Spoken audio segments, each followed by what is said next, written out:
buongiorno, questa fumata bianca, ma avete visto una cosa incredibile? Ma io non ho mai visto tanta gente così, sì, ne abbiamo visto, ma così tanta, la Francia laica che si è accreditata ancora giorni fa con i giornalisti per essere presente, ma le persone, ma avete visto cosa è riuscito a seminare Papa Francesco, perché questo è quello che abbiamo visto.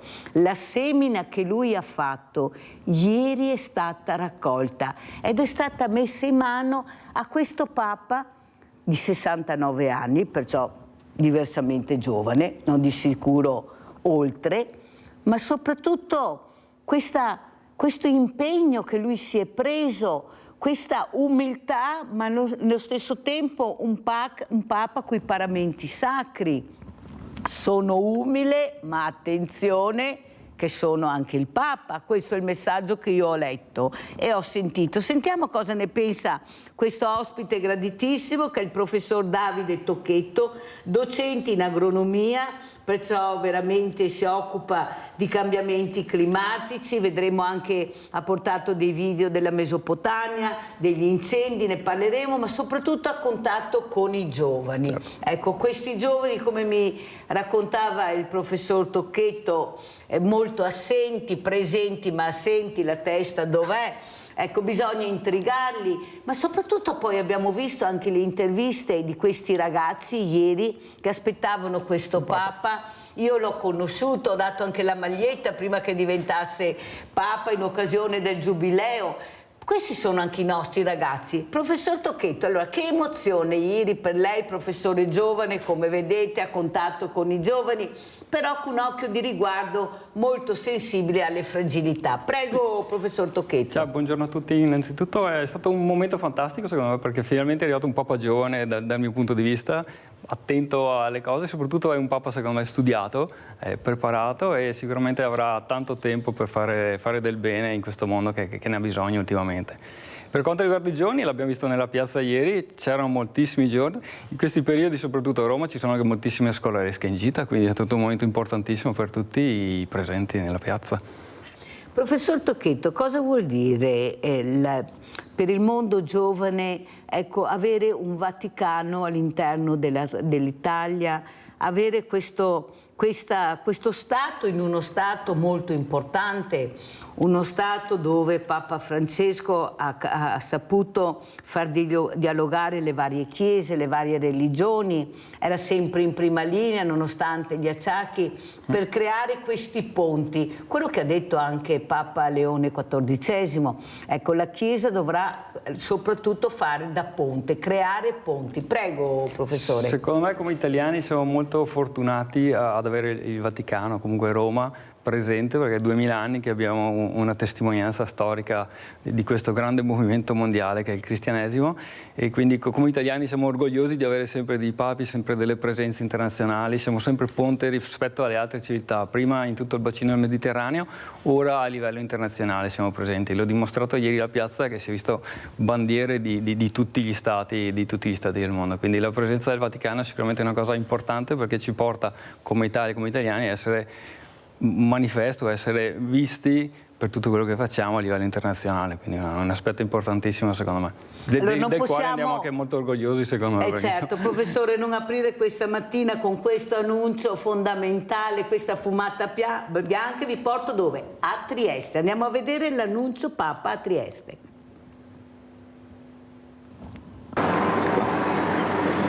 Annuncio vobis gaudium magnum.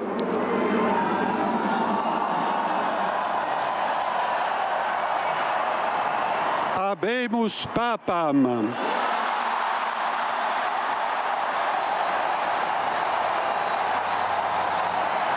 Eminentissimum, ac reverendissimum Dominum, Dominum Robertum Franciscum, Sancte Romane Ecclesiae, Cardinalem Prevost,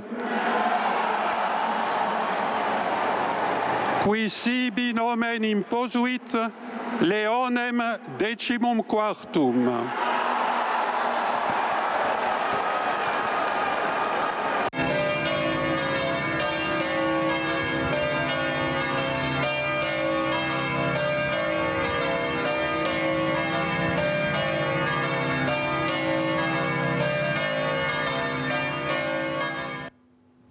Siamo solenni.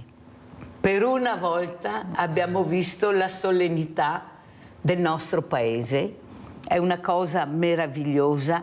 Avete visto proprio la fierezza, l'allegria, la dolcezza. Ieri abbiamo visto delle cose stupende di queste persone che da ore aspettavano questa fumata bianca. Ma chi è che riesce a riunire così tante persone? Solo un Papa come Papa Francesco, che ha seminato, ma ha seminato tanto con la sua umiltà, ma soprattutto anche con le sue prese di posizioni.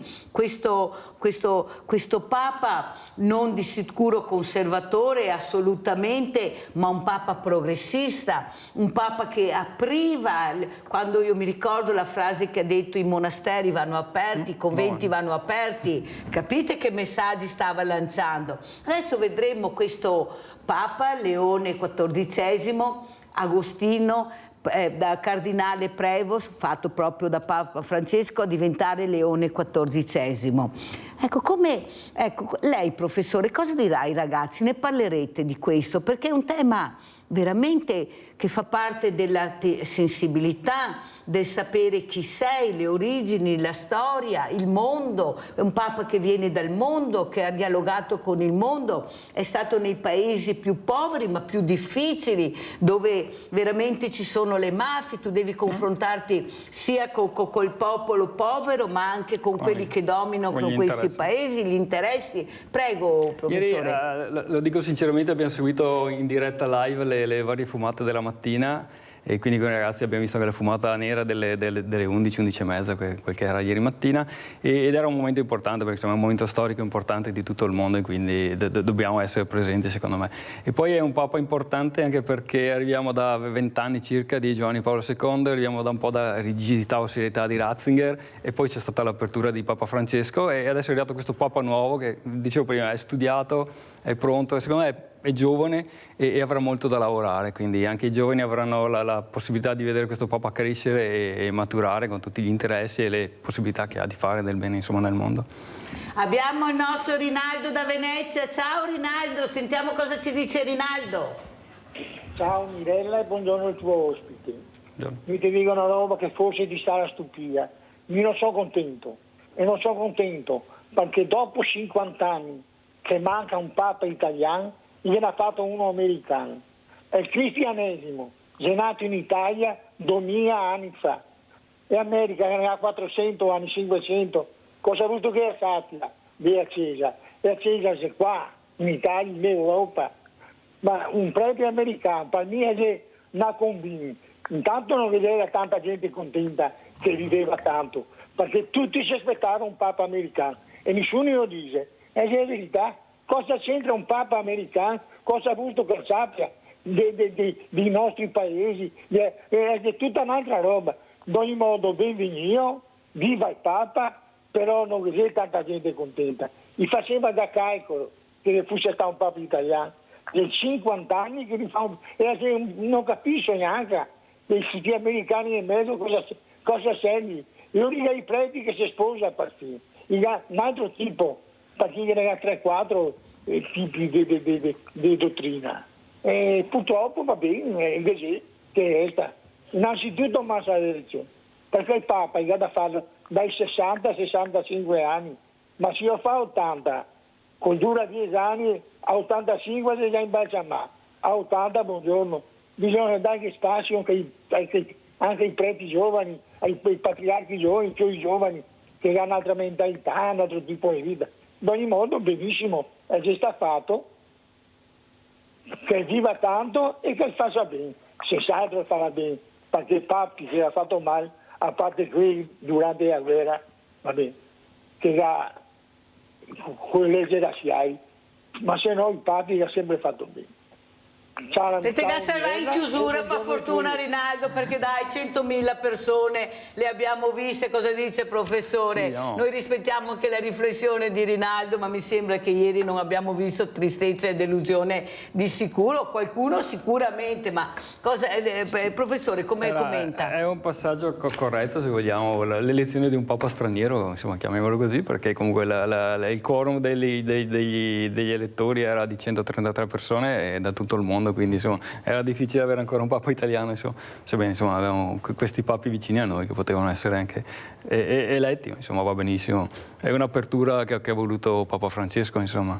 Un'apertura che poi riguarderà anche il clima, il cambiamento climatico. Papa Francesco era molto attento a questo, era attento anche all'intelligenza artificiale, era un Papa che voleva conoscere, voleva sapere, lo intrigavano le nuove tecnologie, la scienza, la ricerca. Quanto importante sarà anche la voce di questo Papa Leone XIV per un futuro, anche per un futuro cambiamento climatico? Io vorrei finalmente vedere la Chiesa, chiamiamola così, insomma comunque le missioni che non portano più sacchi di riso, di pane, di pasta in giro per il mondo, di farina, ma che fanno anche delle attività molto più concrete, quindi costruiamo sì scuole, va benissimo, monasteri, va benissimo, conventi eccetera, ma insomma io sono agronomo, quindi io direi facciamo aziende agricole, compriamo anche barche, mandiamoli a pescare veramente, facciamogli fare da mangiare, perché insomma già negli anni 60 e 80 si portavano sacchi di riso, di farina eccetera, questi popoli poveri anche del Sud America.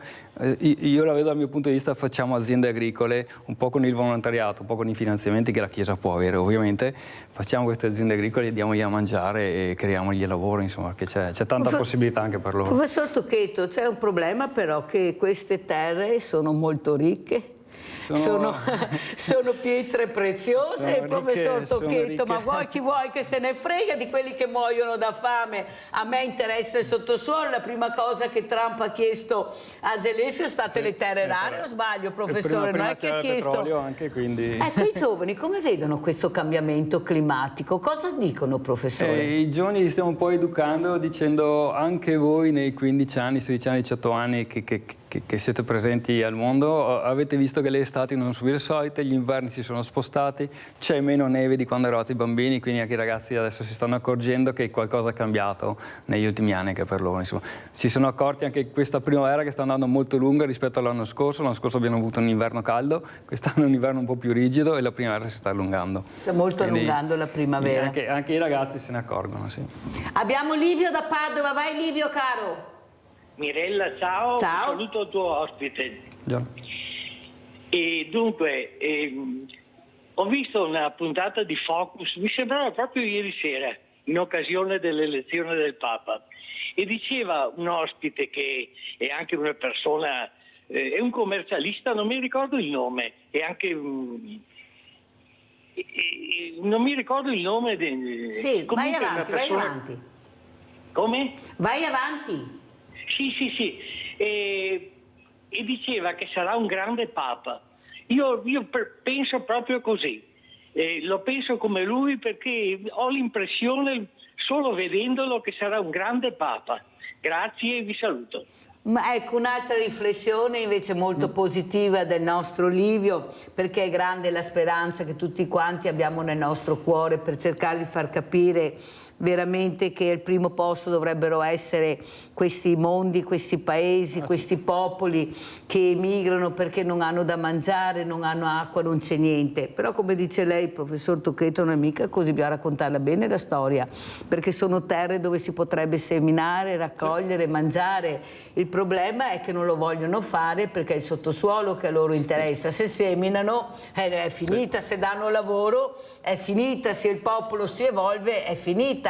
Come vede lei, ecco, questo cambiamento climatico anche in questi paesi, ecco, dove noi anche, io lo dico sempre professor Tocchetto, facciamo fatica ad accettare questo diverso che arriva, e quello che mi preoccupa non sono i giovani, sono i diversamente giovani che hanno conosciuto la guerra, che sanno cosa vuol dire la fame, eppure fanno fatica ad accettare il diverso, hanno talmente pompato che il diverso è cattivo, è sporco, specialmente se ha la pelle scura non ne parliamo, poi abbiamo le bande di albanesi e romeni, ma quelli non si vedono, non si sentono perché quelli fanno paura.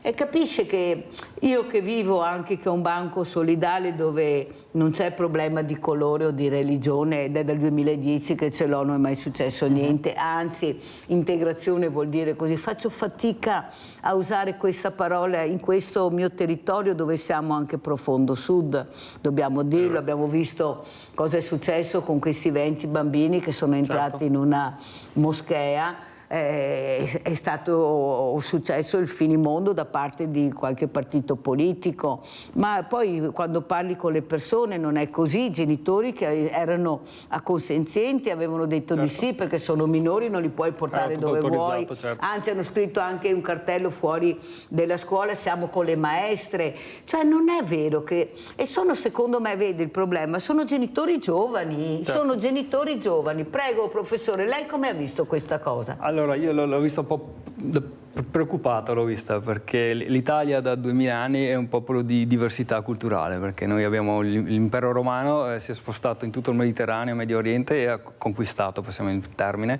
è arrivato fino al nord dell'Europa, ha conquistato i territori degli arabi, dei barbari, sono arrivati gli arabi dal sud, è 2000 anni che abbiamo popoli e gente diversi che vengono in Italia, che sia il sud Italia con gli arabi, l'impero, il regno delle due Sicilie, i francesi, il nord Italia ha ricevuto anche i popoli mongoli e i barbari, e i francesi, i galli, eccetera, quindi siamo un popolo diverso, e il resto è la cultura degli ultimi anni, perché ci siamo un po' chiusi per determinate cose, un po' per proteggere noi stessi, 2 guerre mondiali, un regime, eccetera, e oggi facciamo fatica, secondo me, ad aprirci alla diversità, alle culture diverse, eccetera. Non i giovani però. Non i giovani. Nelle scuole elementari ci sono molte classi con numerosi alunni, qualcuno direbbe non italiani, o qualcuno direbbe stranieri, qualcuno direbbe figli di immigrati, eccetera. Sono molta diversità all'interno, già nelle prime classi delle elementari. Quindi si spera che ci sia un'apertura culturale a grandi livelli e a grandi margini. Insomma. Anche perché prima o dopo arriverà, cioè non è che possiamo fermare questo cambiamento, ci sarà un cambiamento climatico, ma avremo anche un cambiamento culturale, religioso diverso. Ecco, dobbiamo cercare di capire che il mondo sta andando avanti, non si sta fermando, e questo i giovani lo capiscono, lo sentono. Io, quando i miei bambini, adesso sono terminate le scuole, arriveranno con le loro mamme a prendere la borsa della spesa, e siccome è una bella giornata, poi siamo in un regno meraviglioso, la provincia, io la chiamo la Versailles, che abbiamo a Treviso, dove ci sono questi spazi meravigliosi, e quando arrivano io vedo che questi bambini giocano assieme, anche se non parlano la stessa lingua, professore, ecco, in allegria, non si accorgono del colore diverso della pelle. Il dramma è quando arrivano in certe famiglie che sono, come dice lei, questo cambiamento culturale deve essere ancora fatto prima ai genitori e dopo alle famiglie. Spesso per questioni religiose, torniamo al tema di apertura, tante volte è un po' la religione di ogni singola famiglia che chiude un po' tutte le porte alle aperture. Lei come vede questi ragazzi che studiano, che lei si confronta, ecco, questi ragazzi qualcuno chiama seconda, terza generazione, e poi soprattutto gli esempi che abbiamo in questi mesi, in questi giorni, dove veramente si punta di più a quello che non è proprio italiano, come dice lei, quello passa più inosservato, si punta di più sull'altro. Perché questo, secondo lei? È un tema difficile da affrontare, ma ricordiamoci che possono essere successe le stesse cose negli anni '80 con i primi flussi di immigrati che facciamo fatica ad accettare, che trovavamo nelle classi, nelle scuole comunque, come compagni di banco o anche nei posti di lavoro. Quindi sono delle aperture che devono essere capite, metabolizzate, conosciute, e poi si può progredire, perché insomma la diversità ha sempre portato a qualcosa di positivo, perché diversità vuol dire miglioramento, vuol dire crescita, che sia il DNA o che sia un prato fiorito in una montagna, c'è sempre della biodiversità che porta qualcosa di nuovo, di diverso, ed è sempre una crescita, insomma. Sì, però io l'altro giorno avevo una psicologa, la quale napoletana, e ha detto: io mi ricordo che ho vissuto, quando sono arrivata qui al nord con la mia famiglia, la terrona, la napoletana, il siciliano, il calabrese, perché noi le etichette facciamo. E qualcuno ha detto: beh, ma noi ci chiamavano polentoni. Sì, ma è ben diverso chiamare polentone e chiamare terrone, ecco, o calabrese o siciliano, perché fai una distinzione molto netta e precisa. Polentone è anche un buono che mangia polenta, perché è così. Un conto è terrone, napoletano, siciliano, calabrese. Cosa dice? I giovani stanno migliorando, professore? Pochissimo, secondo me, però capiscono la diversità di posti, perché l'Italia è lunghissima, sono 1000 passachilometri di lunghezza, non possiamo essere uguali dall'Alto Adige alla Sicilia per questioni storiche e se volete anche di evoluzione storica, perché quello che si mangia in Alto Adige non si mangia in Sicilia e lo sappiamo tutti, quindi c'è una crescita negli ultimi 2000-3000 anni che ha portato un'enorme diversità, tanto quanto tra l'Italia del Nord e la Germania o l'Olanda. Quindi anche noi italiani che andavamo in Belgio a lavorare, come eravamo considerati, come ci chiamavano? In Svizzera è scritto vietati i cani agli italiani, cioè capite bene. Eravamo gli schiavi da mettere dentro le miniere a 200 metri di profondità.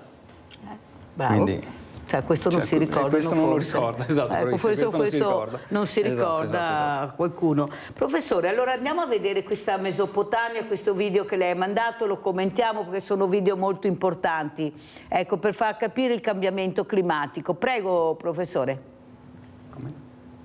Quello che stiamo vedendo, cosa stiamo vedendo? Questo è il bacino della Mesopotamia, le famose paludi della Mesopotamia. Quando c'è acqua sono dei posti fenomenali e vedete che c'è molta acqua, sono dei territori che da Baghdad a Nassiriya sono sempre e spesso ricoperti di acqua. Quando piove a nord, quando piove in Turchia, quando piove sopra Baghdad, a nord di Baghdad, e le acque vengono tranquillamente portate dal fiume Tigre e Eufrate verso le paludi del sud. Negli ultimi 15 anni, io vado in Iraq dal 2013, quindi da 15 anni circa che gestisco poi le informazioni, ho cominciato a vedere anche questo, quello che vedete adesso. Dove è finita l'acqua? Una parte sì è cambiamento climatico, piove meno, lo vedete, questa è un'immagine del gennaio del 2024, quando stiamo percorrendo un canale. Manteniamo l'acqua solamente nei canali e poca acqua va nelle paludi. Si aggiungono a queste cose gli scarichi, le città sono diventate molto grandi perché dai punti rurali della Mesopotamia si sono spostati in piccoli aggregati, sono villaggi che potevano essere di 2.000 abitanti, adesso sono di 15.000 abitanti. Sono riusciti con qualche finanziamento a convogliare le acque reflue, dove le buttano? Dove pascolano i bufoni d'acqua, dove vanno a pescare, dove vanno a nuotare i bambini. Quindi abbiamo l'assenza di acqua da una parte, guardate questa immagine emblematica, questi sono bufali d'acqua che tornano nella stalla. Loro sono abituati a stare con l'acqua a 1,20 m di profondità, non nuotano ma camminano sul fango. Il paradosso lo vedete, tante volte in questi bacini ricchi di acqua del fiume dell'Eufrate l'unica acqua presente è uno scarico di acque reflue. Okay. Ed è 2024, non sto parlando di 1800 o del 1960. Dove andiamo nella Luna, nello spazio a fare i giretti. Bravissimo. Stiamo parlando del regime di Saddam che aveva fatto altre cose, cioè sempre dal 2024 6.000 metri cubi di acqua reflua al giorno dentro sui canali a Mesopotamia con le persone che pescano, fanno il bagno, si lavano, fanno investimenti se volete, perché ho visto campi da calcio realizzati, centri sportivi, alberghi con questi scarichi a cielo aperto ancora presenti. Quindi torniamo alla questione terre rare o non terre rare, col petrolio che esporta l'Iraq, per il terzo o quarto produttore di petrolio al mondo, non abbiamo 2 soldi per chiudere un tubo e fare un impianto di depurazione. Avete capito? Abbiamo Paola da Padova, vai Paola! Sì, ciao Mirella, ciao. Il tuo ospite. Allora, purtroppo ieri non avevo manco la forza di parlare, tanto stavo bene perché era tra i tuoi ospiti grandissimo anche professor Tamino, che è veramente un grande battagliero, un grande conoscitore e qui si può veramente definire ecologista. Per quanto riguarda appunto i giovani, bravissimissimi tutti, però mi aspetteria che oltre a essere d'accordo sul fatto che c'è il cambiamento climatico dato dal nostro scellerato comportamento, gli facesse anche qualcosa di concreto, perché quando chi stermina gli alberi qua a Padova, tra che poche persone non si può vedere i suoi anziani e solo 2 giovani in tutta Padova, quando che al di là della strada che è l'ESU per esempio, che è pieno di studenti, inutile che vada a impenire a mangiare, che non fa nomi naturalmente, dove che c'è hamburger e bistecche, bisogna dirgli a questi giovani: guardate che quando mangiate questi hamburger, queste bistecche, 1 chilo di carne costa tot acqua, costa la deforestazione in Amazzonia, perché bisogna che gli dà spazio, naturalmente per coltivare la soia, la quale viene data agli allevamenti intensivi, al di là dell'etica, eccetera. Questo bisogna fare, perché d'accordo il Papa, il Capo del Stato, ma che sia il nostro comportamento, che se vogliamo potremo ribaltare il mondo in 2 minuti cambiando il nostro comportamento. Per quanto sta dicendo il tuo ospite, d'accordissimissimo sul fatto che bisogna incentivare appunto l'agricoltura per questi paesi. Io personalmente, nonostante da un bel po' di anni con la sola reversibilità una pensione di contributo che è molto misera, cioè dal 91 ho un'adozione sia in Congo e sia in Etiopia. E per fare questo mi privo anche del panettone a Nadal, perché questa è la situazione. E su questo punto, Mirella, permettimi, ogni giorno ci dai carne a noi anziani che siamo rabbiosi, cattivi, razzisti. Non tutti, alcuni. Alcuni, ma come alcuni? Gli alcuni per me non fanno testo, fa testo la maggioranza.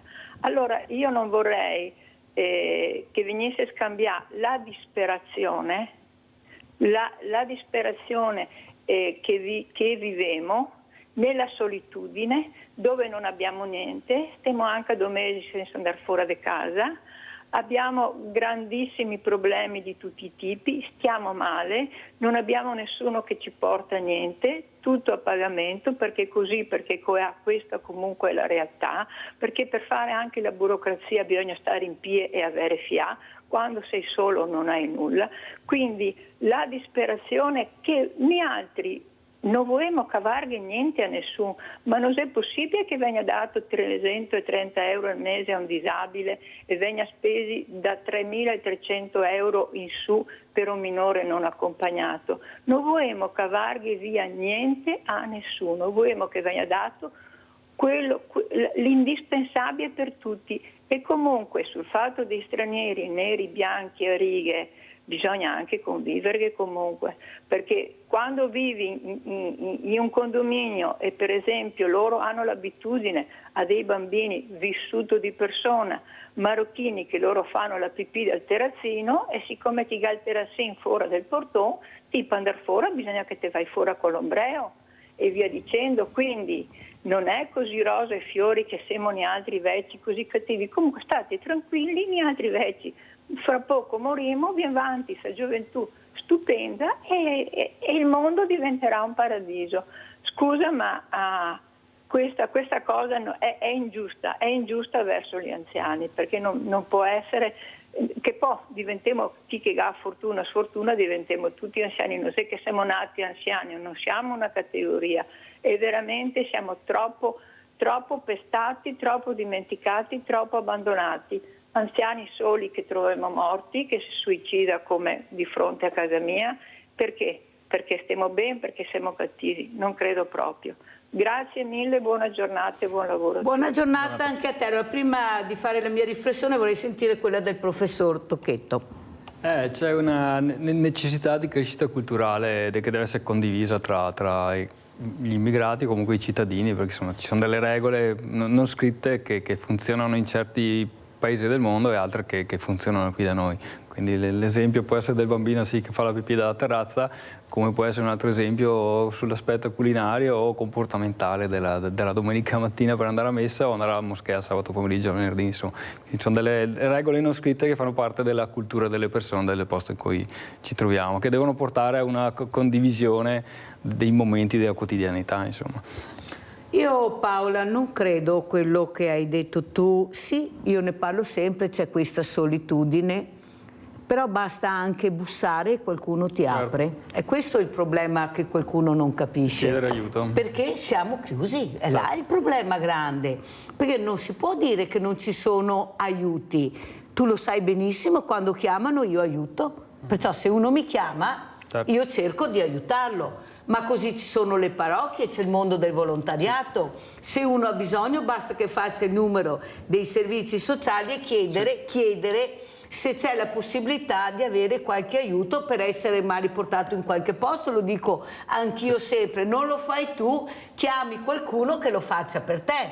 Allora se tu non vuoi farlo c'è perché c'è questa chiusura mentale che ci portiamo avanti, mi non vo combatta, mi non ho mai avuto bisogno di nessuno, arriva il momento invece che tu hai bisogno. E in quel momento non devi vergognarti di chiedere aiuto, perché può succedere a chiunque. Il problema è che non si fa, oppure il vicino non vuole vedere. Allora chiamiamo il vicino, qual è? Di che colore è il vicino? Sono tutti proprio marocchini, tunisini o sono anche nostri che potrebbero anche vedere, chiedere come fa Paola? Ecco, quando c'è un problema cerca di affrontarlo. Vedi Paola, io quando parlo di questa chiusura è perché sono le telefonate che mi fanno e tu le senti? Che sono queste persone che veramente non riescono a integrare, fanno fatica, ecco, si sentono abbandonate. Ma non c'è abbandono, l'abbandono potevamo parlare quando c'erano le guerre, che non c'era nessun punto di riferimento, non c'erano banchi alimentari, non c'era niente di niente, né da mangiare, né da vestire, neppure sopravvivere. È iniziata l'emigrazione, come sta succedendo adesso per questi popoli, per cercare un posto migliore, una vita migliore, o sbaglio, professor Tocchetto? Giustissimo, quindi giustissimo, ci sono molte possibilità che vengono offerte anche gratuitamente a giovani, se vogliamo, ma anche anziani soprattutto. E un po' i cellulari secondo me hanno aiutato tanto il mondo degli anziani, perché c'è una forma di comunicazione e di coinvolgimento in eventi, iniziative, molte cose sono anche rivolte solo agli anziani, cioè i viaggi. Durante il ponte penso ci siano state tantissime corriere con anziani, sì c'è l'aspetto economico, però danno la possibilità all'anziano invece di rimanere a casa da solo di muoversi, di spostarsi, tornare a conoscere qualcosa, fare gruppo, quindi tornare a vedere i vecchietti in osteria a giocare a carte è una cosa fantastica, tanto quanto io li vedo spesso in montagna, gruppetti di 5, 6, 7 persone, fanno 2 macchine e vanno a camminare ancora, quindi ci sono tantissime possibilità ancora rivolte. Però bisogna bussare, bisogna chiedere. Sì. Se no, 350 associazioni di volontariato che abbiamo in Veneto, uno fa il punto di domanda, allora cosa sono? C'è una parte di orgoglio che caratterizza il popolo trevigiano, secondo me, che non mi ha mai aiutato nessuno, ho sempre fatto tutto io e anche adesso, però devo arrangiare, non voglio domandare, invece è sbagliato e bisogna chiedere. Adriana da Crocetta, vai Adriana. Buongiorno Mirella e al tuo ospite. Tu sei troppo, nel senso, amici, vicinanzi di casa, non ce ne sono. Io abito da 52 anni in questo paese, siamo 2 metri di distanza per uno dall'altro. No, io non potrei avere, se ho bisogno non mi sentono neanche. E tu dici che anche si deve chiedere. Io parlo con tutti, perché parlo con tutti e anche cerco di farmene amici. Però dico, il volontariato, Mirella, c'è relativamente, perché il volontariato lo fanno quelle persone, magari quelle che hanno una certa età, che non riescono neanche a completare il lavoro. I giovani non esistono per fare volontariato, te lo dico io, sarai fortunata perché sei in mezzo e hai modo di vedere di più, ma anch'io però, sai. E allora mi fa un po', dici che ci deve chiedere, si chiede ma non viene mai dato quello che si dovrebbe dare. Io sono una persona altruista, troppo altruista, dici la sincera verità, però non ho mai avuto un ricambio, ma non pretendo neanche di avere in ricambio qualcosa, io faccio sempre perché mi piace farlo, insomma. Guarda che non sono mica di ieri, sei io, ho la mia età, ho quasi 80 anni. Ma sei vispa, di sicuro sei una guerriera, non c'è niente da fare e penso che tu non morirai mai da fame, né da sete, né da sola. Questo sono sicura, Adriana, perché ti seguo molto con le tue telefonate e capisco chi sei e quello che pensi. Il problema è capire invece di cercare di fare anche volontariato. Invece queste persone magari tramite qualcuno potrebbero aiutare anche il mondo del volontariato, certo, anche l'ascolto ad esempio. Ci può essere un ascolto che dovrebbe essere fatto sia dai giovani che diversamente. È quello che manca forse, professore, l'ascolto delle persone? Non c'è più tempo perché stiamo a guardare il cellulare, a scrollare il cellulare, quindi è diventato tutto molto veloce e capire, ascoltare, parlare diventa una cosa impegnativa. Io spesso mi capita di chiedere ai miei studenti: non volete fare lezione con me? Benissimo, parliamo. Se siete capaci di parlare con me un'ora, benissimo, io non faccio lezione. Quindi, Però vi ascolto. vi ascolto, parliamo, ditemi quello che... Basta che non siamo boiate, ovviamente. Giusto. Ma parliamo di qualsiasi cosa che volete, ma riusciamo a parlare un'ora, 2 ore, quel che è. Sia Se no io agraria, faccio ma le- posso parlare di assolutamente, qualsiasi... qualsiasi L'importante campo è che sia. fate dei discorsi Io ho importanti. capito cosa è successo l'altro giorno, ho fatto una festa in una settimana, 170.000 persone a un festival in provincia Sì. di Padova, mi hanno spiegato tutto. Ecco. Va bene, in modo educato, chi c'era, chi non c'era, cosa ha fatto, le cose belle, le cose brutte, eccetera, eccetera. Però, capito, le cose che per me, 52 anni, capito, faccio fatica a capire questa musica moderna, la trap, eccetera. Questi mi hanno spiegato chi c'era, chi non c'era, come è funzionato. 170.000 persone in provincia di Padova sono tante in una settimana. L'ultimo evento è 25.000, insomma sono concerti importanti, eventi importanti. Però sono riusciti a spiegarmi tutto con calma e tranquillità. Perché avevano capito che lei stava ascoltando. bisogna saperli ascoltare, Ecco sì, il sì, problema. Abbiamo Nadia, vai Nadia. Ciao Mirella, buongiorno Ciao. al tuo ospite. Niente, volevo dire, bisogna telefonare, bisogna mettersi in moto, perché se non ti chiama come io aspettavo una visita dalla Madonnina, fatalità, quella mattina dopo ho messo giù da te, ho telefonato alla Madonnina per chiedere come mai questo ritardo, 6 mesi. E mi ha detto quella signora che mi ha risposto: guardi signora, si è liberato un posto per mercoledì 14. Allora bisogna anche noi, se non vediamo nessuna telefonata da parte dell'ufficio competente, di chiamare. Io sono fatta così, quando non vedo che nessuno mi chiama, chiamo io. Brava Nadia. E ho ricevuto questa risposta dopo 6 mesi. Fatalità, si è liberato un posto. E allora, ma non so se sia vero o cosa, perché loro non ti chiamano, bisogna che siamo noi che abbiamo bisogno. Grazie, arrivederci e buona giornata. Grazie Nadia per il messaggio, bisogna farsi avanti, bisogna chiamare, bisogna avere il coraggio di bussare dove puoi bussare, poi qualcuno aprirà, questa ne sono sicurissima. Allora andiamo a vedere, tanta pioggia, professore, ecco aprile, maggio, ma anche tanti incendi, però prima di vedere queste immagini che ha mandato il professor Tocchetto andiamo in pubblicità.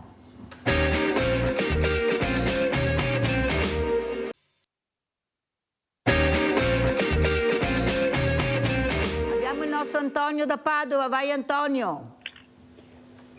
Buongiorno Mirella e buongiorno anche ai Buongiorno. Stamattina stavo cercando da qualche parte, ci facevano vedere la parata del 9 maggio di Mosca, ma niente da fare. Proprio da Mosca proprio ci hanno isolati, chissà perché. Cioè che a me piace, io andrei a vivere a Mosca, ma non riesco a vedere niente di Mosca. Cioè, è una cosa importante, perché sono morti 27 milioni di russi contro il nazifascismo. Ma non lo so Mirella, comunque volevo parlare delle pensioni. Uno va in pensione perché la pensione è nata perché i poveri operai smettevano di lavorare perché erano anziani, dopo come facevano a mangiare, e quindi nacque l'INPS, che praticamente tu con i tuoi contributi ti facevi una garanzia quando andavi in pensione, cioè quando smetti di lavorare perché viene la pensione. Fatalità, si sono messi anche i politici ad andare in pensione. Mirella, uno che ciappa 1.000 euro al mese è giusto che abbia una pensione quando va, ma uno che ciappa 10, 15, 20, 30, 40, 50 mila euro al mese, ma quello lì ha più diritto di un operaio ad andare in pensione.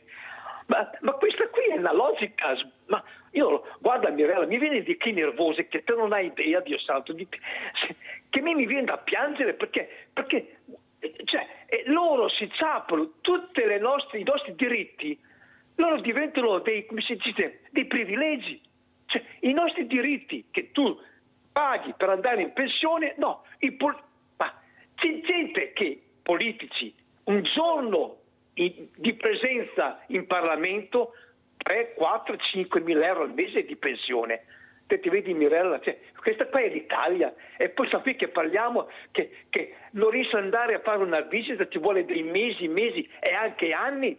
Ma questa gente qua che a Roma ha un po' di coscienza o non lo so, ma noi siamo, come si dice, il politico dovrebbe essere un mio dipendente perché sono io che pago il politico, no, io divento un suddito, come si dice, un suddito dei politici, divento non lo so, cioè, non so poi neanche di esprimere perché sono troppo nervoso, Mirella. Buongiorno e grazie. Caro Antonio, i privilegi della politica, hai fatto bene a dirlo, non a caso c'è questo astensionismo che la gente fa fatica ad andare a votare, i giovani li interrogano e dicono no, la politica non mi interessa, perché se questi sono gli esempi che loro sentono e vedono, perché non è che siano ciechi e neanche sordi, e perciò capisci bene che quello che hai detto è pura verità, non c'è niente da fare. Uno dopo 40 anni di onesto lavoro, di pagare le tasse, si ritrova ad andare in pensione con 1.000 euro, se arriva.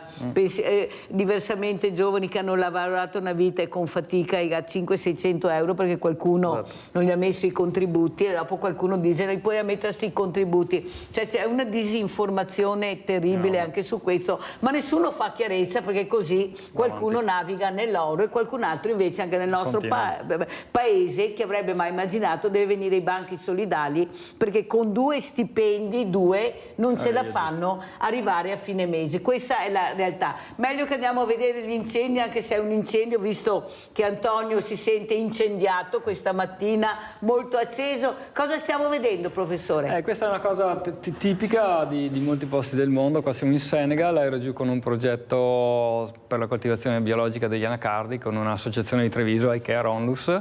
Spieghi cosa sono gli anacardi, perché a casa devono capire. È frutta secca che troviamo in tutta Europa, nel resto del mondo. Noi di solito mangiamo arachidi, ma insomma gli anacardi è un grosso come Gigi praticamente, esatto. Ecco. E qui una delle pratiche tradizionali è bruciare il sottobosco e le steppe per poi coltivare ancora. Fortunatamente il bosco c'è un elevato livello di resilienza, quindi riprende a funzionare dal punto di vista botanico, però ho bruciato tutto, animali che scappano, terreno bruciato, insetti bruciati, sostanza organica bruciata, eccetera. Queste sono immagini che ho girato io mentre pulivano il bosco, insomma, queste sono immagini eloquenti, insomma, di quello che rimane dopo 20 minuti di incendio, che ha bruciato sterpaglie secche per far spazio all'agricoltura.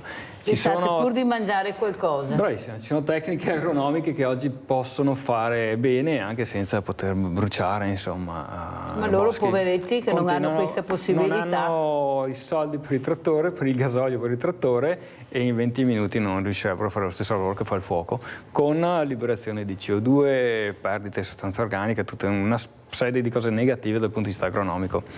Anche perché, professore, bisogna anche spiegarlo. Io quando a volte mi dicono sono andato là, ho visto questi macchinari, trattori buttati là. Sì, ma se si rompe un pezzo e mica il pezzo da ricambio, e il trattore non può andare avanti e i pezzi da ricambio non ce li hanno. Quello che dicevamo prima, gli hai mandato giù i trattori, i sacchi di riso, però poi rimangono tutti fermi là perché Abbiamo Vladimiro da Rovigo. Ciao Vladimiro. Ciao Mirella, mi sono molto più calmo. Volevo fare una domanda al tuo ospite, se riesci a rispondere, spero di sì, perché ho una grande curiosità. No? Allora, poche settimane fa purtroppo è capitato quel disastro nella valle del Valdagno, no? E lì, come dire, è anche facile capire meteorologicamente quello che è successo, cioè le nuvole che andavano avanti libere, che trovavano a un certo punto la montagna, ha iniziato a accumularsi e ha scaricato tutto quanto, no? Quella valle sfortunata, quella del Valdagno, no? Che ha avuto più nuvole accumulare, è andata sotto una marea di acqua incredibile. Ieri capita che a Cavarzere, che è una città in mezzo alla pianura, non ha proprio nulla attorno, ed è stata ma solo concentrata lì nella zona del comune, una alluvione causata dalla pioggia. Ecco, mentre che riesco a capire il discorso del ciclone, cioè del giro d'aria che alza le cose, capisco le nuvole che si va a accumulare addosso ai monti. Non riesco a capire come si possa formare in un'atmosfera che non ha nulla attorno, concentrare in non molta zona estesa un precipitare di pioggia così grande da creare una alluvione proprio, cioè Cavaltre andare sotto acqua, ma non perché è rotto un fiume, per la pioggia e basta. Chiedo al tuo ospite che comunque più o meno è nella materia, se lui riesce a spiegare magari con parole semplici cosa è che crea questi fenomeni che proprio in un campo apertissimo, un paese unico ma va sotto acqua solo per la pioggia. Grazie, se riesci a rispondere. Buongiorno. Vladimiro è esperto in agraria, ma non so se vuole rispondere. Ci provo, ma non voglio fare il meteorologo o tuttologo, insomma. Secondo me, insomma, quello che è successo qua a livello locale nostro dipende da quelli che sono i movimenti delle masse d'aria a livello globale. In questo periodo sta succedendo qualcosa di anomalo, se volete, a livello globale, perché siamo comunque in primavera, stanno spostandosi le masse d'aria fredde del polo con quelle calde del sud dell'Africa e dell'Oceano Atlantico, e quindi noi ci troviamo ad essere in mezzo a questi grandi cambiamenti climatici, non climatici ma di stagione, che di solito ci sono sempre stati. Qual è la differenza? Che adesso avvengono molto più velocemente e in modo più repentino, cioè l'alluvione a Valdagno, quello che succede spesso nella pedemontana trevigiana, è una cosa di veloce che non c'era una volta, perché le cose avvenivano con un po' di più tranquillità e lentezza, e oggi queste cose avvengono velocemente, si caricano velocemente le nubi di umidità e poi casca giù tutto, come è successo ieri, insomma. Allora, sentiamo anche cosa dice questo climatologo Filippo Giorgi, così accontentiamo il nostro Vladimiro da Rovigo. Andiamo a sentire, vi porto a Udine.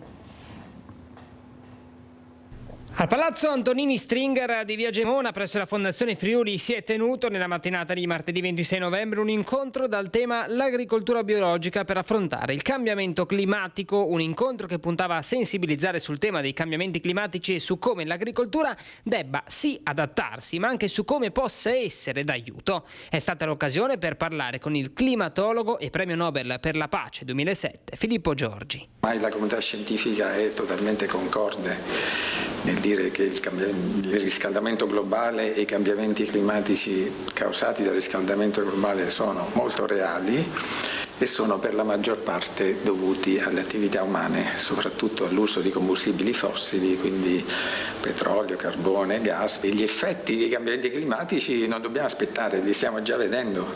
Le ondate di calore che abbiamo avuto nel 2024, 2023, 2022 in Europa, nei climi passati accadevano una volta ogni 1000 anni, a occhio e croce, diciamo così, e adesso praticamente ogni anno si battono nuovi record.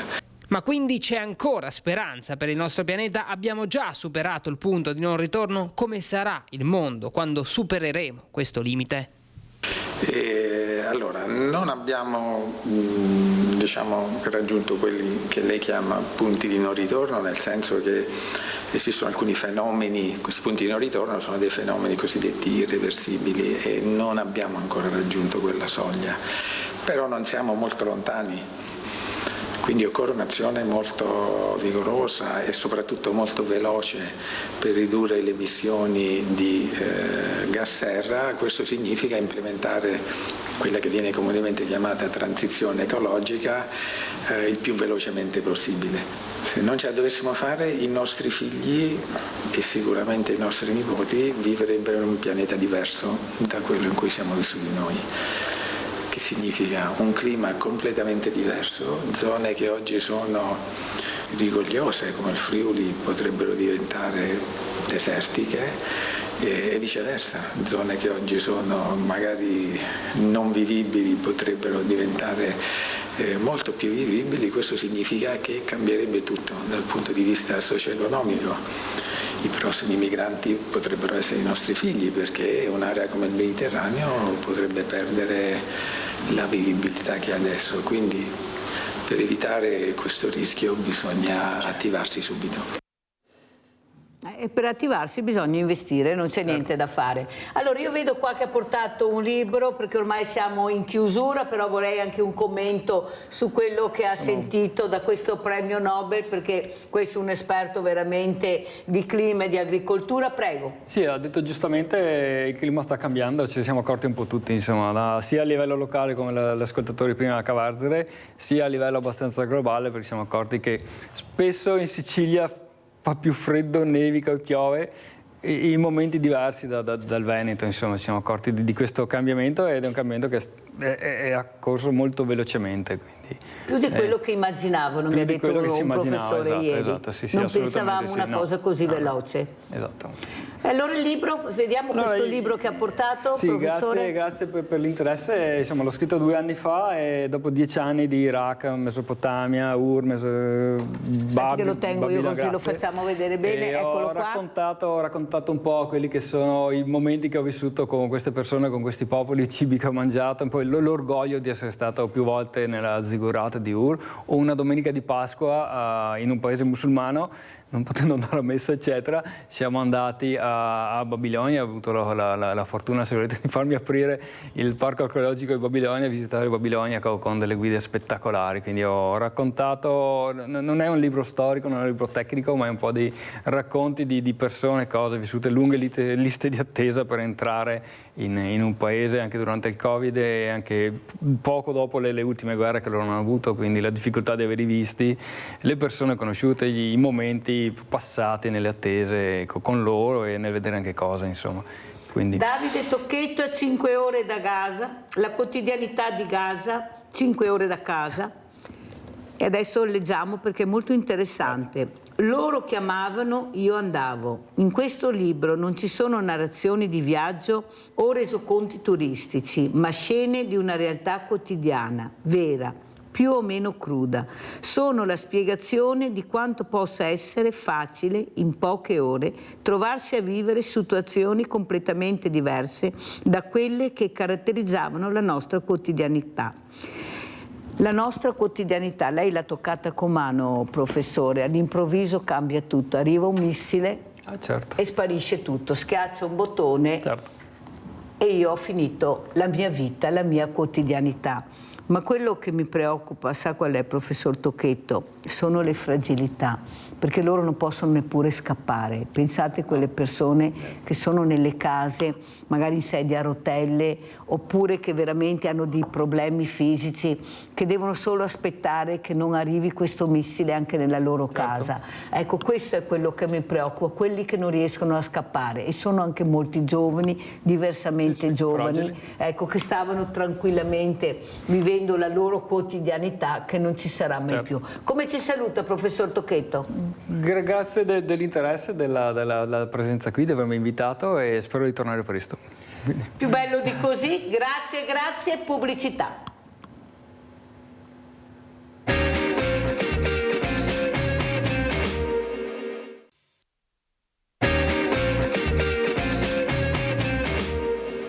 Patrizio Miatello, appena finita questa manifestazione, qui da Treviso parte un'associazione nazionale. Un comitato, praticamente noi andremo a riunire tutte le associazioni, quelle diciamo storiche che hanno combattuto, quelle che stanno arrivando nuove, perché il problema della tutela del risparmio, dei risparmiatori, perché il risparmio teoricamente è tutelato, ma a favore delle banche e degli istituti diciamo assicurativi. Quindi noi vogliamo la tutela dei risparmiatori, intanto vittime, ma anche una legge che faccia dormire sogni tranquilli le persone che si fidano giustamente di una banca o di un'assicurazione. E questo, diciamo, fidarsi, la fiducia che è stata persa con la sentenza Zonin è stata ancora persa di più, perché questo è un incentivo a far peggio per le banche. Ecco, allora oltre a questo comitato avete già pensato a una manifestazione di nuovo a Roma? Sì, adesso organizzeremo, perché noi abbiamo bisogno di ovviamente tanta gente a Roma, qui a Treviso abbiamo avuto purtroppo tante disdette di persone che non potevano venire, eccetera, perché la vecchiaia avanza, abbiamo molti, diciamo, diversamente giovani, e quindi ovviamente quello che faremo a Roma sarà molto incisivo, perché tutto quello che abbiamo chiesto qua lo chiederemo a Roma, anzi sinceramente lo abbiamo già mandato al Presidente della Commissione Banche, che ovviamente sta già indirizzando la Commissione a guardare anche al passato. E saluto Patrizio Miatello, presidente Associazione Zelino da Onara, che spiegherà questo funerale, non sa più a che santi chiamarsi adesso i funerali, per far capire l'importanza di avere questo contributo, ecco, questo riscontro di soldi persi, così si pensava, invece che lui è riuscito a trovare, ma che dovranno essere distribuiti, perché fino adesso di distribuzione se ne è parlato poco. Qualcosa è arrivato, sì, ma per Miatello non basta. Saluto anche il professor Giovanni Abatangelo. Buongiorno professore, con lei parleremo di acido ialuronico, perché siamo diventati tutti molto acidi, ecco, siamo rabbiosi, ecco, sentiremo cosa ci racconta il professor veramente Giovanni Abatangelo, però vorrei iniziare proprio con Patrizio Miatello. Allora, com'è la situazione, Patrizio? Momento drammatico per le famiglie italiane, non solo, tanto è vero che aumentano i poveri, i banchi alimentari, ecco, non sappiamo più a che santi rivolgerci anche noi, perché poi questo cibo che viene letteralmente buttato a tonnellate tutti i giorni, noi dobbiamo comprarlo, perché quello che arriva dalla comunità europea non basta più. Prego Miatello. Ma semplicemente noi stiamo procedendo a celebrare il funerale del risparmio, perché purtroppo il risparmio rubato è stato sepolto, in quanto è vero che abbiamo ottenuto dei risultati storici eccezionali, perché comunque abbiamo portato lo Stato a indennizzare diciamo teoricamente il 40% di quello che uno aveva pagato, accantonato i suoi risparmi, teoricamente ha portato a casa il 40%. Finora noi ovviamente abbiamo portato a casa il risultato perché dal 2015 al 2019 c'era stata un'esposizione di suicidi enorme, cioè il Veneto era diventata fra le prime regioni a livello di suicidi.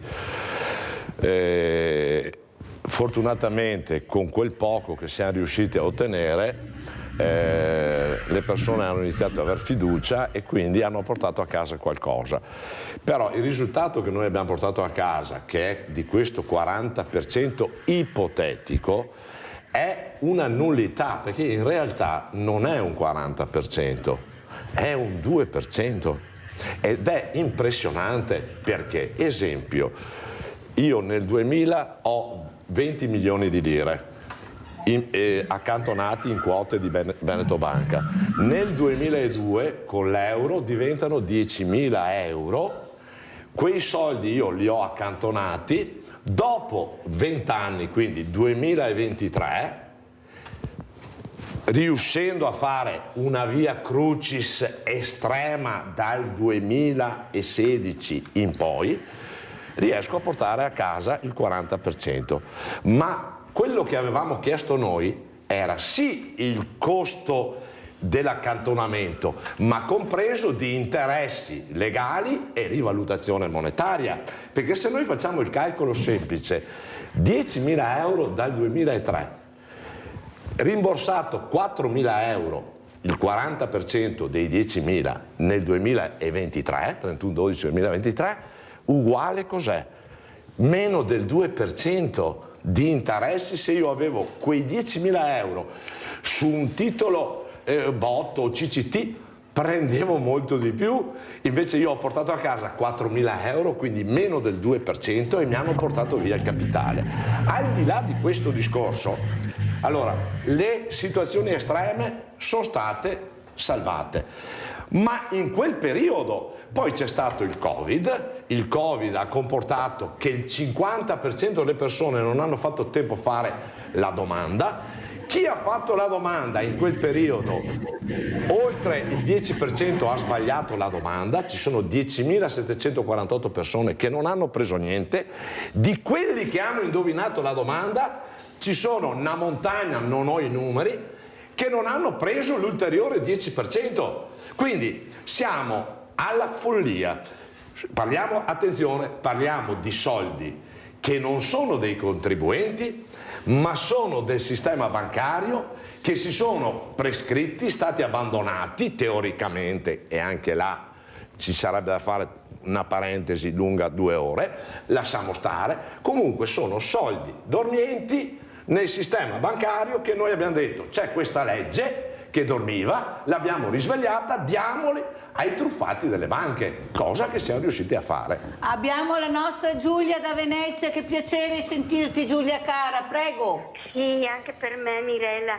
Ciao Mirella, buongiorno a tutti i tuoi ospiti e anche a tutte le persone. Sì, mi hai sentita fino adesso? Sì, vai Giulia, vai. Buongiorno. Mirella? Sì, prego, continua. Sì. E allora Mirella, lasciami dire solo 2 parole anche per il Papa Leone XIV, perché a me ha fatto una bella impressione Mirella.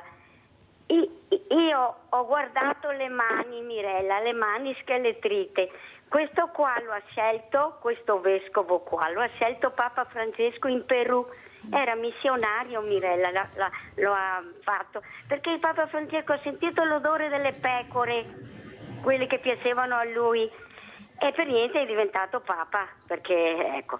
Poi Mirella, chiudo, voglio dire per il dottor Miatello che lo ringrazio tanto per tutto quello che fa, perché si prende a cura delle persone che sono state truffate,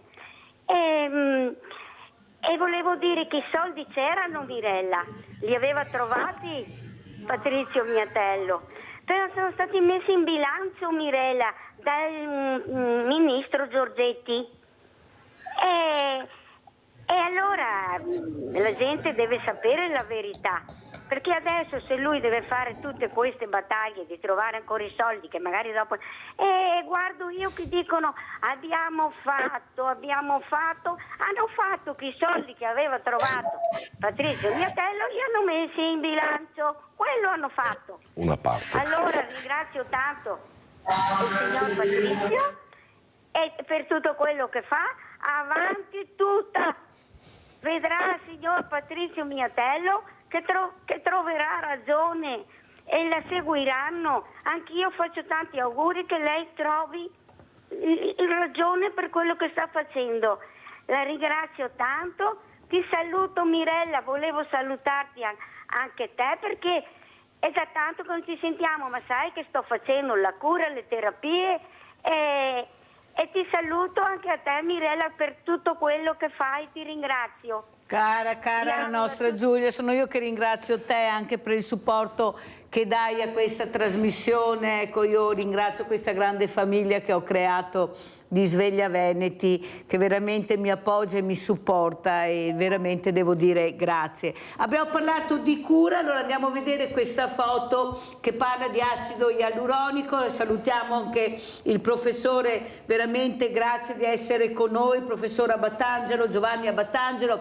Ecco questo profumo di strada che abbiamo sentito ieri, perché per diventare Papa il cardinale deve avere il profumo della strada. Negli ultimi anni lo trovo molto giusto. Il profumo dell'acido ialuronico cos'è, professore? Cosa ci racconta? Prego.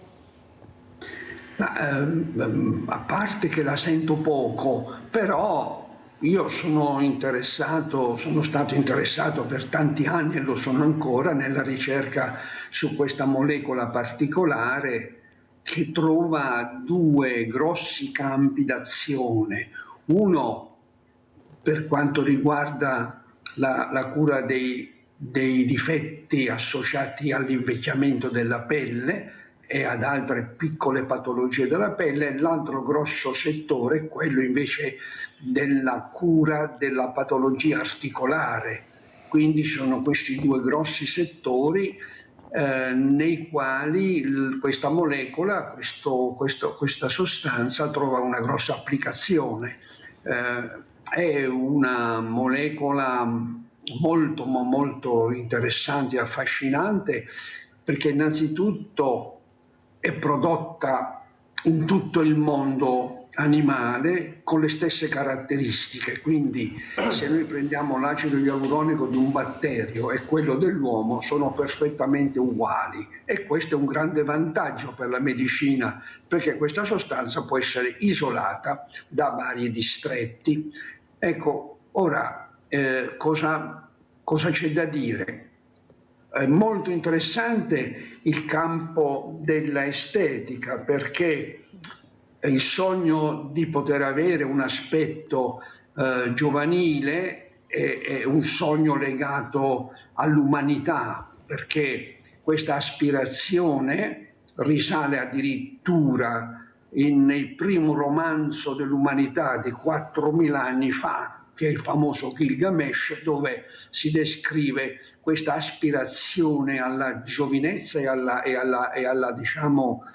alla possibilità anche dell'immortalità. Poi arriviamo alla mitologia greca, ma arriviamo anche a scrittori più recenti come il Dottor Faust di Goethe e di Oscar Wilde. Abbiamo, come dire, questo Dorian Gray che aspira alla giovinezza. Ora, è un problema serio questo? Allora faccio rispondere al Nobel della medicina estetica del 1990, che è l'americano Murray, Joseph Murray, che è addirittura stato socio della Pontificia Accademia delle Scienze del Vaticano, e lui ovviamente sostiene che è molto importante intervenire per correggere difetti estetici. Perché bisogna dare al paziente sia il benessere fisico ma anche quello soprattutto psicologico, per cui sentirsi accettati perché non si hanno difetti nel nostro aspetto che è quello più importante, perché la cute, soprattutto quella del volto, è l'impatto che si ha nella società. E quindi ci sono stati sempre questi tentativi finché non è arrivata questa ricerca del territorio padovano, dove si è potuto avere una sinergia tra il mondo universitario al quale appartengo io e il mondo industriale. Difatti, nell'industria veneta vicina c'è stato questo fortissimo impulso allo sviluppo, e oggi si dispone di un sacco di prodotti sia per curare difetti estetici come per esempio l'appianamento delle rughe, e anche difetti dovuti alla alterazione dei nostri tessuti articolari. Quindi sono questi i due grossi settori. Per quanto riguarda l'estetica, è chiaro che la pubblicità un po' ci subissa di messaggi che non sempre sono corretti, in quanto si parla così di facili applicazioni di queste creme a base di acido ialuronico, però il problema è che se vogliamo curare dei difetti come le rughe, come i solchi cutanei, bisogna ricorrere all'intervento del chirurgo plastico, che deve infiltrarlo nel sottocutaneo questa sostanza, perché soltanto infiltrandola nel sottocutaneo può agire. E come agisce? Richiama acqua e quindi praticamente idrata la pelle, ma anche stimola la produzione di nuovo derma, e quindi è un grosso vantaggio ed è esente da qualsiasi complicazione, perché questa molecola non induce nessuna alterazione, nessun effetto, come dire, di sensibilizzazione rispetto ad altre molecole che sono state usate nel tempo. Poi L'altro settore molto molto importante è quello articolare, e qui, così se mi permettete, vi cito come nella scienza spesso la ricerca e alcuni dati che vengono fuori inaspettatamente stimolano moltissimo a sviluppare dei prodotti. Per esempio, quando è che si è passati anche sull'apparato osteoarticolare? C'è stata un famoso, diciamo, riunione che metteva in evidenza un fatto, e cioè il primo caso in cui si è dimostrato l'utilità per l'osteoarticolare dell'acido ialuronico è stata addirittura durante una corsa a ostacoli di cavalli a Montreal, dove praticamente si è potuto vedere che in quel caso dei francesi portarono a Montreal un cavallo perché dovesse partecipare ad una gara a ostacoli, ma il cavallo durante il viaggio dalla Francia in Canada aveva avuto problemi osteoarticolari e a quel punto, presi un po' forse anche così dalla disperazione, il veterinario, avendo già avuto alcune informazioni, prende la decisione e inietta nella articolazione ammalata del cavallo l'acido ialuronico. Fatto sta, si parlò allora di miracolo di Montreal, proprio perché il cavallo riuscì a vincere la gara, proprio perché grazie all'acido ialuronico era guarito da questa compromissione articolare. Da quel momento in poi ovviamente si è passati sull'uomo, e lì la ricerca è stata molto fruttuosa, perché noi ricercatori di base abbiamo dato il supporto per giustificare l'effetto che questa sostanza aveva nella cura delle articolazioni.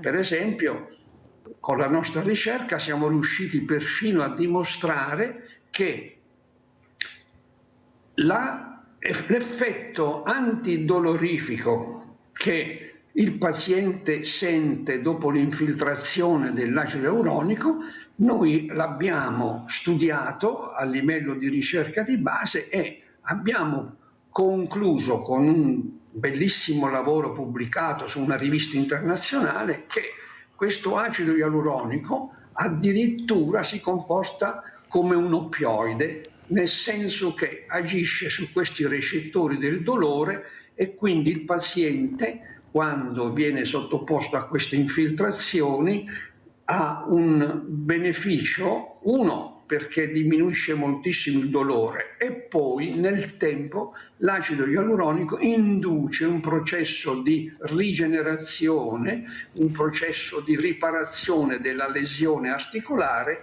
e spesso porta anche alla remissione di questa patologia. Molto Quindi, chiaro, professore, la ringrazio e le confermo, perché io ho un amico che ha avuto problemi al ginocchio e con le infiltrazioni di acido ialuronico veramente è guarito. Una cosa incredibile, si parlava di operazioni, invece con queste infiltrazioni è riuscito a guarire. E poi sarà utile che prenda in considerazione anch'io, io non ho mai fatto niente, professore, neppure il trucco, però andando avanti avrò bisogno anch'io dell'acido ialuronico per essere sempre perfetta qui davanti ai teleschermi, se ancora mi vorranno. Allora, una cosa importante, Miatello, abbiamo parlato di cura col professor Abatangelo, una cura che veramente doveva essere fatta, però noi abbiamo visto purtroppo queste bare risparmiatori, queste in banche nel tribunale. Andiamo a vedere questo servizio a Padova.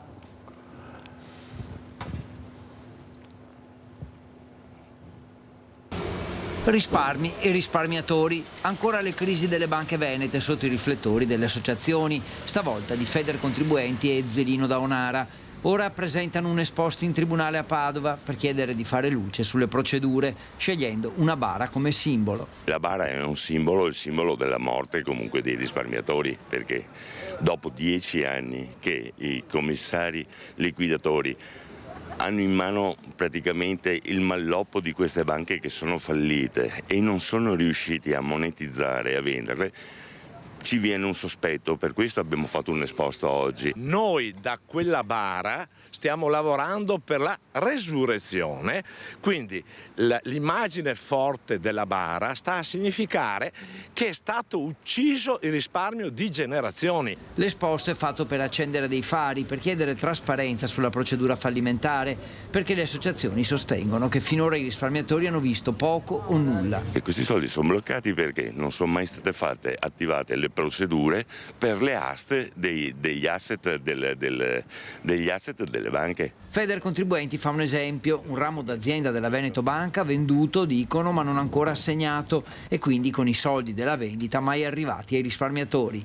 Ai liquidatori di Banca Popolare di Vicenza sollecito pubblicamente di rispondere ai 334 conti che sono stati ritrovati e con 2 PEC e dal 2023 non hanno ancora risposto, conti intestati a Banca Popolare di Vicenza e a Veneto Banca, ai liquidatori di Veneto Banca.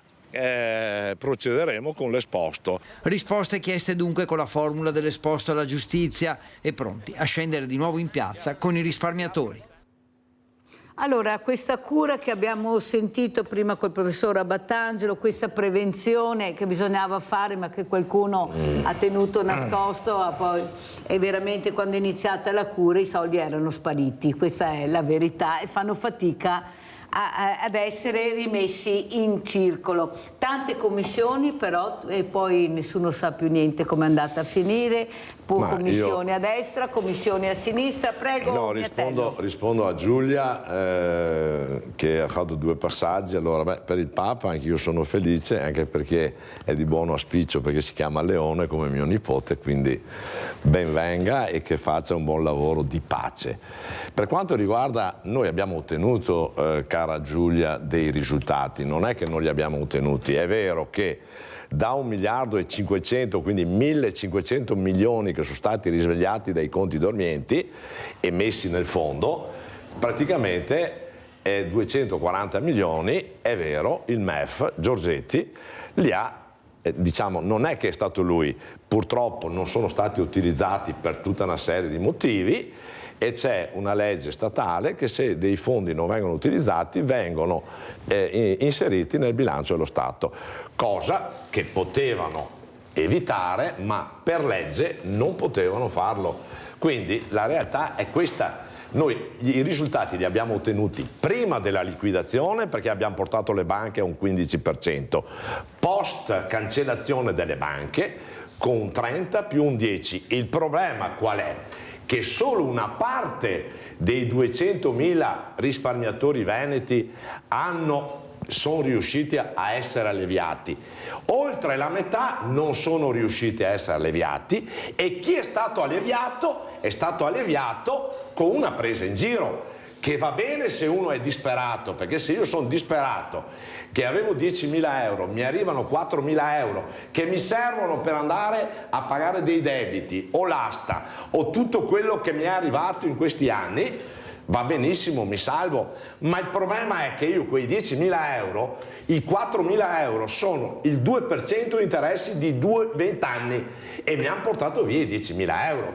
Quindi la vera resurrezione e la via crucis che noi stiamo facendo con quel funerale è proprio una via crucis per arrivare alla resurrezione della tutela dei risparmiatori, perché non è stata fatta e non viene fatta dalle banche e dalla FV Assicurazione. Ci sono 100.000 persone, ragazzi giovani, che hanno perso i soldi con questa assicurazione tedesca, poi col gioco delle 3 carte, belga, Lussemburgo.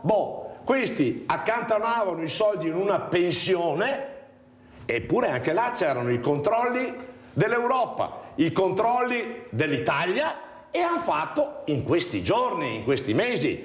Allora significa che se noi lasciamo passare che è stato distrutto il nord-est, il risparmio del nord-est è stato distrutto, ma gente mediamente aveva i 10-20 mila euro, ma ce ne rendiamo conto che i 20.000 euro con un interesse del 2% sono 10.000, 4.000 in 20 anni. Quindi noi chiediamo intanto che quelli che non hanno ottenuto niente vengano rimessi in campo, perché se non hanno ottenuto niente e sono là che soffrono, è giusto che questi vengano ristorati al 100%. Come abbiamo trovato i soldi nel 2017, i 2 miliardi e mezzo dei conti dormienti, di cui 1 miliardo ce l'hanno fregato col cambio di legge dal 2017 al 2018. Giochi, tutti che volevano far meglio ci hanno fregato i soldi. Poi hanno fatto un fondo pieno di insidie che per questo noi chiediamo a questo governo uno scudo fiscale, perché chi ha fatto la domanda e ha preso i soldi, cara Mirella, con la burocrazia e le insidie fiscali rischia. E sai perché rischia? No perché è un evasore, perché sono state cambiate le leggi dal 2017-2018 dei studi di settore. Quindi chi aveva una partita IVA che non era adeguato con la denuncia dei redditi 2018 e ha fatto la domanda e non ha recepito gli ISA, gli indicatori sintetici di affidabilità, che dovevi avere minimo il 6 di punteggio, per l'agenzia entrate è un evasore. Questi saranno soggetti a controlli se hanno preso i 5.000 euro, i 4.000 euro dal fondo, perché sono soldi statali. È un po' più o meno come la NASPI, no? Che la gente è in disoccupazione durante il Covid e adesso gli chiedono i soldi, l'INPS, e la gente giustamente deve provare, deve andare da un avvocato, e se vai al CAF, se non hanno fatto la NASPI al CAF, gli dicono ti devi arrangiare. Ma scusami, ma se la NASPI bastava richiederla, adesso l'INPS mi chiede i soldi, e allora succederà questo anche con i risparmiatori. E allora noi abbiamo fatto 11 punti, siamo partiti da Vicenza, Treviso, Padova. Martedì 13 andremo a chiedere aiuto alla Regione Veneto, perché noi vogliamo andare a Roma, perché il sottoscritto, come aveva individuato i 2 miliardi e mezzo dei conti dormienti, di cui ci hanno portato via 1 miliardo più altri 240 milioni. Bene, cancelliamo, ma quella cosa là è iniziale, cioè tu quello che hai dato era iniziale, ci sono altri 3 miliardi. Io sono andato a Roma dal presidente, il neoeletto presidente della commissione parlamentare, ho detto: caro presidente Zanettin, qua ci sono altri 3 miliardi, questi sono i punti, e lui ha detto: devo ancora iniziare a lavorare, io sono con voi, però deve essere una battaglia politica, deve essere d'accordo tutta la politica.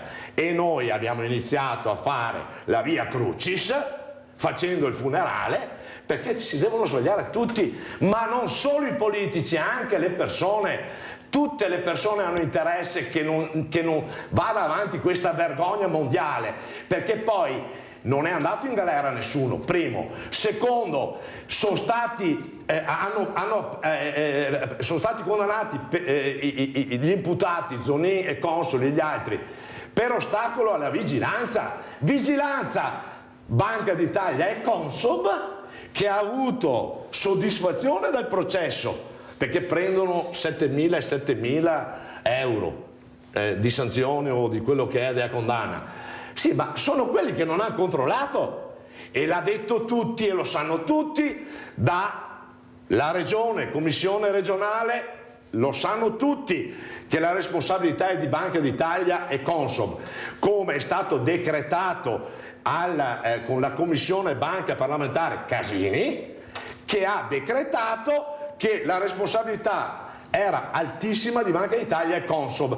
Ecco, è vero che ha fatto il principio del fondo, che fortunatamente ha fatto l'emendamento dal Senato il 29 novembre 2017, che da lì siamo partiti col principio, ma Giulia, abbiamo portato a casa dei risultati che erano incredibili. Quindi se siamo partiti nel 2017 e abbiamo portato a casa qualcosa, e i soldi ci sono e sono là e devono essere svegliati a favore delle vittime di questo sistema. Allora vediamo, se no non ce la faccio, questa manifestazione risparmiatori, e poi cosa hanno detto, anche il commento di questi risparmiatori. Andiamo a vedere e a sentire. Dopo 10 anni, nella tarda serata di martedì, la Cassazione ha messo la parola fine alla vicenda del crack della Popolare di Vicenza con una sentenza che prevede per l'ex presidente Gianni Zonin un nuovo sconto di pena rispetto al processo d'appello, quando era stato condannato a 3 anni e 11 mesi, e dimezzata rispetto a quella di primo grado. La pena definitiva dunque è di 3 anni e 5 mesi. Il signor Zonin ha insegnato ai nostri cari veneti che è meglio fondare una banca e sfondarla che rapinarla, perché in quel caso ti arricchisci e nessuno ti tocca nulla. Dopo Vicenza, la mobilitazione dei risparmiatori coinvolti nel crack delle Popolari venete arriva nella piazza di Treviso con il funerale del risparmio in programma venerdì alle 18. La manifestazione sarà anche l'occasione per rinnovare al governo la richiesta di un ristoro integrale. Chi ha preso l'acconto del 40% dovrà essere pagato integralmente. Chi non ha avuto il modo di fare domanda per qualsiasi motivo, periodo Covid, deve fare la domanda e essere ristorato al 100%. Dove si possono recuperare questi soldi per questo ristoro ulteriore? Come abbiamo fatto per il precedente fondo, e io avevo individuato questi 2 miliardi e mezzo, anche per questo fondo nuovo ci sono 3 miliardi già nel conto dei conti dormienti prescritti dopo 20 anni. Dopo le piazze venete, i risparmiatori sono pronti ad arrivare a Roma se le loro richieste non saranno accolte.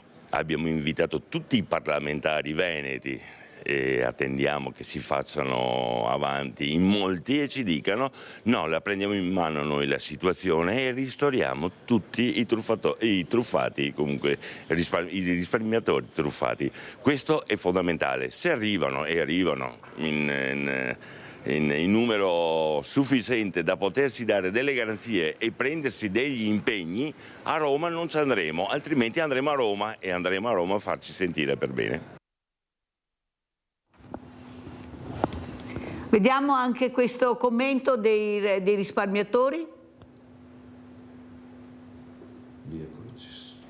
Una sentenza che lascia i risparmiatori toccati dal crack dell'Istituto Vicentino con l'amaro in bocca, quella pronunciata in Cassazione per il maxi processo sul caso BPV. Continua la battaglia sui ristori da parte delle associazioni che da 10 anni si occupano della vicenda, portando la voce di chi ha perso i risparmi di una vita. Noi pretendiamo dal governo e quindi dalla politica che venga ricostruito un fondo per la vera resurrezione del risparmio e il ristoro integrale, quindi chi ha preso l'acconto del 40% dovrà essere pagato integralmente. Chi non ha avuto il modo di fare domanda per qualsiasi motivo, periodo Covid, deve fare la domanda e essere ristorato al 100%. Ricordiamoci che a Zonin sono stati sbloccati e svincolati anche tutti i sequestri dei suoi beni ed è ritornato come se nulla fosse successo. Gli unici che comunque pagheranno e continueranno comunque a soffrire saranno comunque i risparmiatori che sono stati truffati. Una conferma delle sentenze di condanna degli ex vertici della Banca Popolare di Vicenza pronunciata dalla Cassazione, che rappresenta comunque una risposta per le vittime del disastro finanziario che hanno visto i loro risparmi in fumo. Non sarà certamente quella la sede nella quale arriveranno i grandi ristori che sono arrivati in parte con il fondo indennizzo risparmiatori, però è stata da un lato confermato l'impianto accusatorio della procura, dall'altro lato la posizione delle parti civili che noi avvocati rappresentavamo ed eravamo presenti in udienza appunto ieri. È sicuramente però un tassello importante da un lato per la vigilanza bancaria, e cioè per impedire che casi del genere, condotte illegittime così significative si ripetano, dall'altro lato a conferma della tutela delle posizioni dei risparmiatori e delle parti civili. Allora, professore Battangelo, abbiamo sentito parlare di ricostruzione, forse si riuscirà a ricostruire questo decadimento fisico grazie alla scienza, alla ricerca e alla nuova tecnologia. Cosa ne pensa, professore?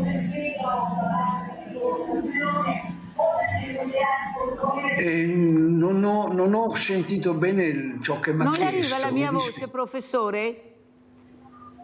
Come? Non le arriva la mia voce? Allora aspetti che mettiamo a posto il collegamento, se no non ce la faccio a fare le domande e avere le risposte. Allora però, caro Miatello, quello che io volevo far notare è che ho visto molti giudici, tribunali, abbiamo visto molti anche risparmiatori, associazioni anche divise tra di loro, però devo dire la verità che di politici, compresi i parlamentari, ne ho visto veramente pochi. Eppure abbiamo avuto, come hai ricordato benissimo tu, tantissimi suicidi, abbiamo avuto dei numeri incredibili di queste persone che non ce la facevano più a respirare e hanno detto così non si può andare avanti. Perché la politica così lontana, anche quella locale? Perché non è che possiamo sempre andare a Roma, non è che ho visto tutta questa politica locale a supporto di questi risparmiatori, che poi qualcuno ha detto anche che avevano azzardato troppo, che veramente giocare in borsa non è così facile, così semplice. Ecco, io invece invito tutti a stare molto attenti alle truffe che stanno arrivando anche nei telefonini. Guardate che sono bravissimi, si mascherano come banche, ecco, di tutto e di più, come carabinieri. State attenti, non rispondete a nessun messaggio che vi arriva al telefonino. Sto parlando anche diversamente giovani, non prendete paura. Chiamate subito la banca o vostro familiare, ma non rispondete a quei numeri che non conoscete, anche se sono scritti il nome della banca, il nome dei carabinieri. Brava. State attenti perché stanno dilagando le truffe telefoniche con questi trucchetti. Ecco, stiamo entrando nel tuo account, è una bufala, non è vero, stanno iniziando a iniziare la truffa. Miatello. Ma io voglio chiarire una cosa, che secondo me l'assenza della politica è qualcosa, perché noi abbiamo invitato alle 3 manifestazioni Vicenza, Treviso e Padova, abbiamo invitato tutti i parlamentari, tutti la regione, eccetera. Secondo me c'è quel messaggio tipo l'avvocato che ha fatto le costituzioni civili, che bisogna essere sinceri quando si parla, perché voi non potete, cioè un avvocato deve dire quello che è. Allora, la condanna è stata fatta per ostacolo alla vigilanza, che riguarda Banca d'Italia, cioè chi ne ha avuto merito è Banca d'Italia e Consob, che sappiamo benissimo che non ha controllato. Cioè, siamo alla follia e siamo alla vergogna mondiale dell'Italia sulla giustizia. Quindi è inutile che mascheriamo una soddisfazione su quello che è una vergogna. Voi avete fatto le costituzioni civili di massa, noi ne abbiamo fatte 4 perché si sapeva che andava a finire così, perché comunque era un procedimento aperto su una sanzione Banca d'Italia e Consob. Diverso era se si faceva quello che si doveva fare, perché sta gente, cioè quello che è successo è stato un sistema Ponzi, una truffa, ma bisognava avere 1-2 milioni per fare le consulenze tecniche di parte dei risparmiatori, che non è stata fatta perché molte associazioni non hanno voluto fare, perché dovevano fare costituzioni di massa. E poi c'è qualcuno che fa passare e che brinda. Ovvio che i politici già sono impegnati o sono limitati, no, a tutti i problemi che ci sono, perché non ci sono soldi.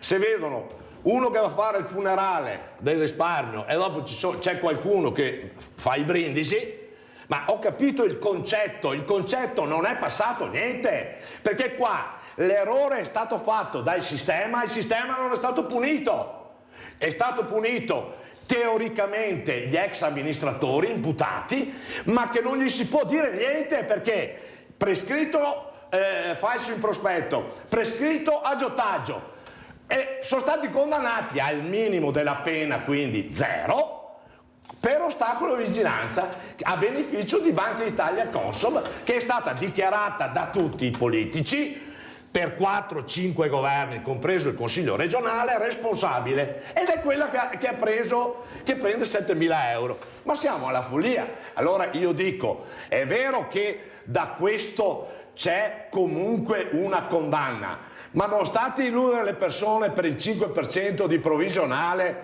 che hanno preso con le costituzioni civili e li fate spendere cosa? Che dopo non portano a casa niente. Uno che ha 100.000 euro, 5% sono 5.000, E cosa gli chiedete? 3.000 euro di spese e dopo non porta a casa niente. Finitela. Sandra da Padova, così si calma un po' Miatello. Vai Sandra.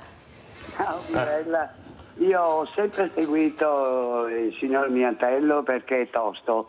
Ci vorrebbero dei politici così, purtroppo non li abbiamo. Io credo che lui deve continuare e batte il ferro perché, come ha detto adesso poc'anzi, il 5% su 100, anche un mio amico ha perso 50.000 euro. Non so se si è appoggiato il signor Miatello, non lo so perché l'ho perso di vista, però era l'eredità che aveva lasciato suo papà, sto conto della banca. Dunque il piccolo risparmiatore, il grande risparmiatore. Poi c'è stato, scusi Miatello, io mi ricordo a memoria, Vespa, tutti i vari capoccioni, diciamo, che contano a livello mediatico, a livello giornalistico, che hanno levato i soldi, mi dica se sbaglio, un po' prima di tutto l'Ala Maradan che è successo. Allora lei deve insistere perché faccia manifestazioni. Io sono a Padova, venga a Padova che io l'appoggio, perché io non ho sto problema, però io penso alle persone poverine che hanno accantonato sti soldi, magari con sacrifici per un domani, per la casa, per qualsiasi motivazione, cioè è rubare. Ecco, forse la parola giusta è rubare. Allora, grazie Sandra.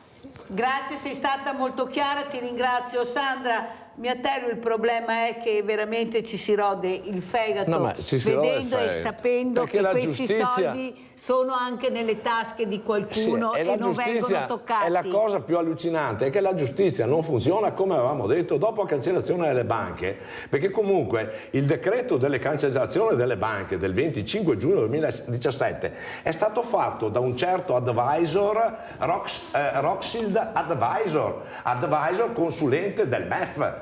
Quindi Rothschild Advisor, senza fare i complottisti, è stato quello che ha fatto un decreto: regalate le banche a Banca Intesa a €1 e tutto il passivo, cancellato i diritti dei soci. Questa è la vergogna. E da quel momento, perché noi abbiamo fatto il fondo? Perché? Perché siamo riusciti, l'unica via politica, a portare a casa qualcosa. Avevamo detto attenzione a fare questo, le insinuazioni al passivo noi le abbiamo fatte gratuite ai nostri associati, non fatte pagare, perché si sapeva che non c'erano i soldi sulle banche, perché erano già stati cancellati. Detto questo, il passato è passato. Allora, a tutti vi dico, attenzione, non fatevi illudere da cause, revisori, non revisori, benissimo, basta che non tiriate fuori i soldi.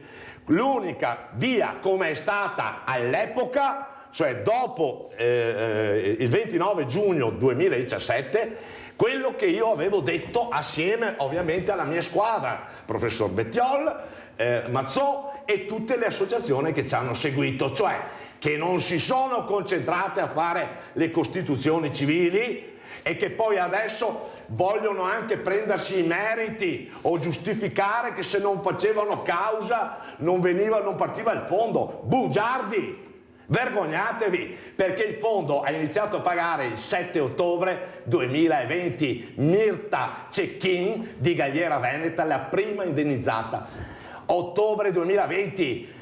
Le condanne sono arrivate adesso, quindi non c'entra niente quello che è stato fatto giuridicamente. Dovete smetterla di giustificare i vostri problemi dicendo menzogne. Dite la verità. Fermo. Bruno Padova, vai Bruno. Pronto? Sì, prego. Complimenti a Patrizio per come sta portando avanti tutta questa tragedia delle banche popolari. Devo dire che è stata sua la scoperta del fondo collegato ai risparmi dormienti, a truffe che si perpetuano tuttora anche nel mondo delle assicurazioni. Bisogna andarli a scovare e a trovare e a chiedere i giusti risarcimenti. Lui in questo è stato un maestro.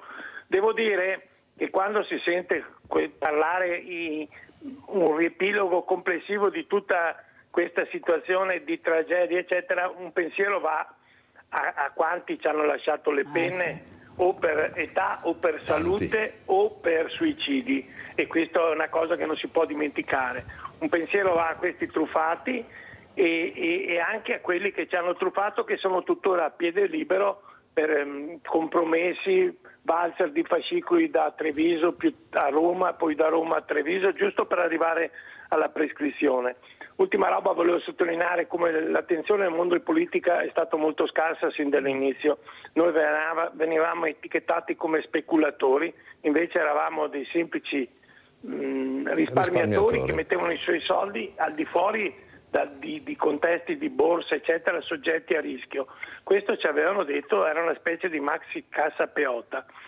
Dovete ricordare che tra i vari acquisti scriteriati che hanno fatto questi signori delle banche, per quanto riguarda Veneto Banca, addirittura si sono comprati un Fokker, un aviogetto per andare da Treviso a Tirana, dove avevano aperto una banca di cui non si sa niente che fine ha fatto la banca.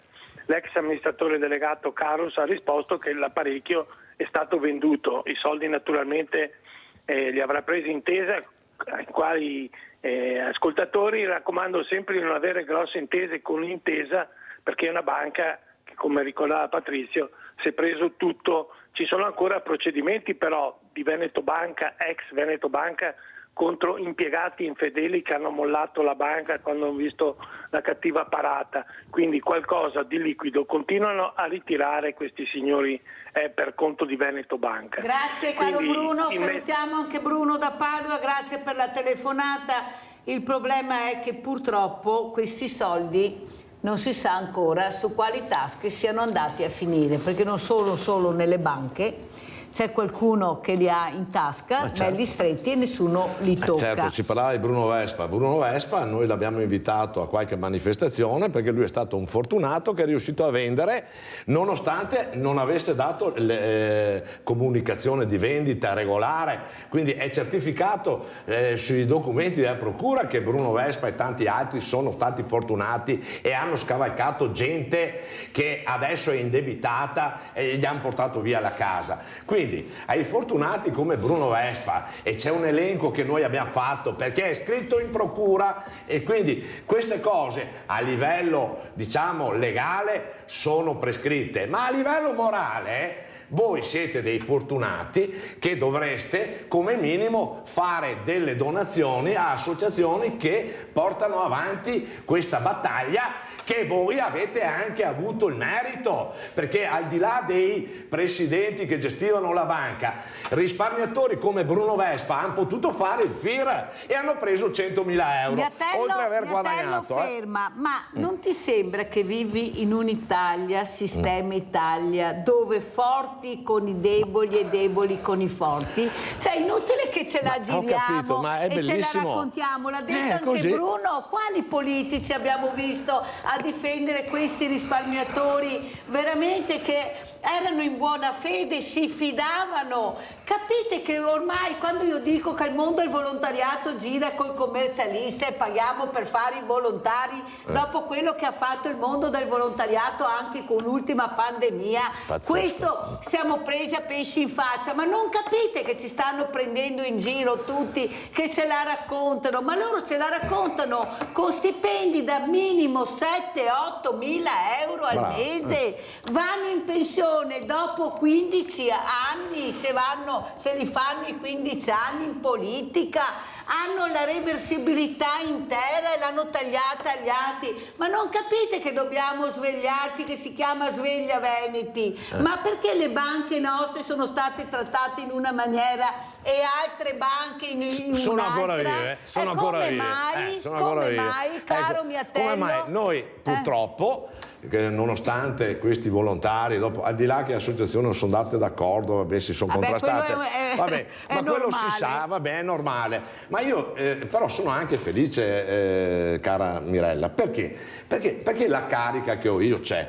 Perché comunque quando io sono partito con questa idea e venivo in trasmissione da Baccialli, in qualsiasi altra trasmissione, avevo tutti i professori, economisti, bancari, politici che mi attaccavano. Ma cosa stai dicendo? Ma avevano anche ragione, ma Però chi è che ha portato avanti la cosa e che ha fatto le cose concrete? La mia, diciamo, visione, che io l'ho vista dall'alto questa visione, che l'ho condivisa con dei professionisti seri, fuori dagli interessi delle cause inutili, e che siamo riusciti assieme ad altre associazioni che poi si sono unite, ed è per quello che adesso abbiamo creato il comitato di scopo delle associazioni per la resurrezione, con il fondo ristoro integrale con ulteriori 3 miliardi. Allora, ieri mattina sono passato, una signora mi ha detto, mi ha fermato: ma Miatello, ma so già che non si fa niente. Ho detto: ma lei ha portato a casa qualcosa? Sì, e l'ho ringraziata perché ho portato a casa 4.000 euro. Però ho bisogno. Ho detto: ma allora lei deve avere fiducia. Ma io ho già firmato con l'avvocato. E allora, questi, perché gli avvocati hanno fatto firmare dei mandati, e quindi, perché dopo alla fine diciamo che gli avvocati sono stati fortunati che sono stati portati a casa i soldi dal fondo, perché se no tutto il resto i risparmiatori avrebbero speso soldi, risultato zero, e continuano a illuderli. Fine, perché abbiamo finito la puntata, questa parte di puntata. Con quale messaggio ci saluti, Miatello? 13 maggio, martedì, saremo davanti alla Regione Veneto. Celebreremo il funerale del risparmio, da lì chiederemo forza a tutte le forze politiche della Giunta e del Consiglio regionale, perché noi andiamo a Roma a batter cassa e a celebrare il funerale per la resurrezione con i soldi, 3 miliardi che ci sono e devono essere dati alla povera gente truffata e derubata.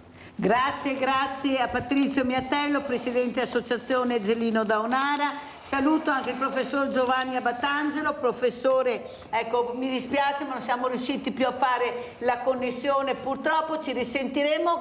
Grazie, pubblicità.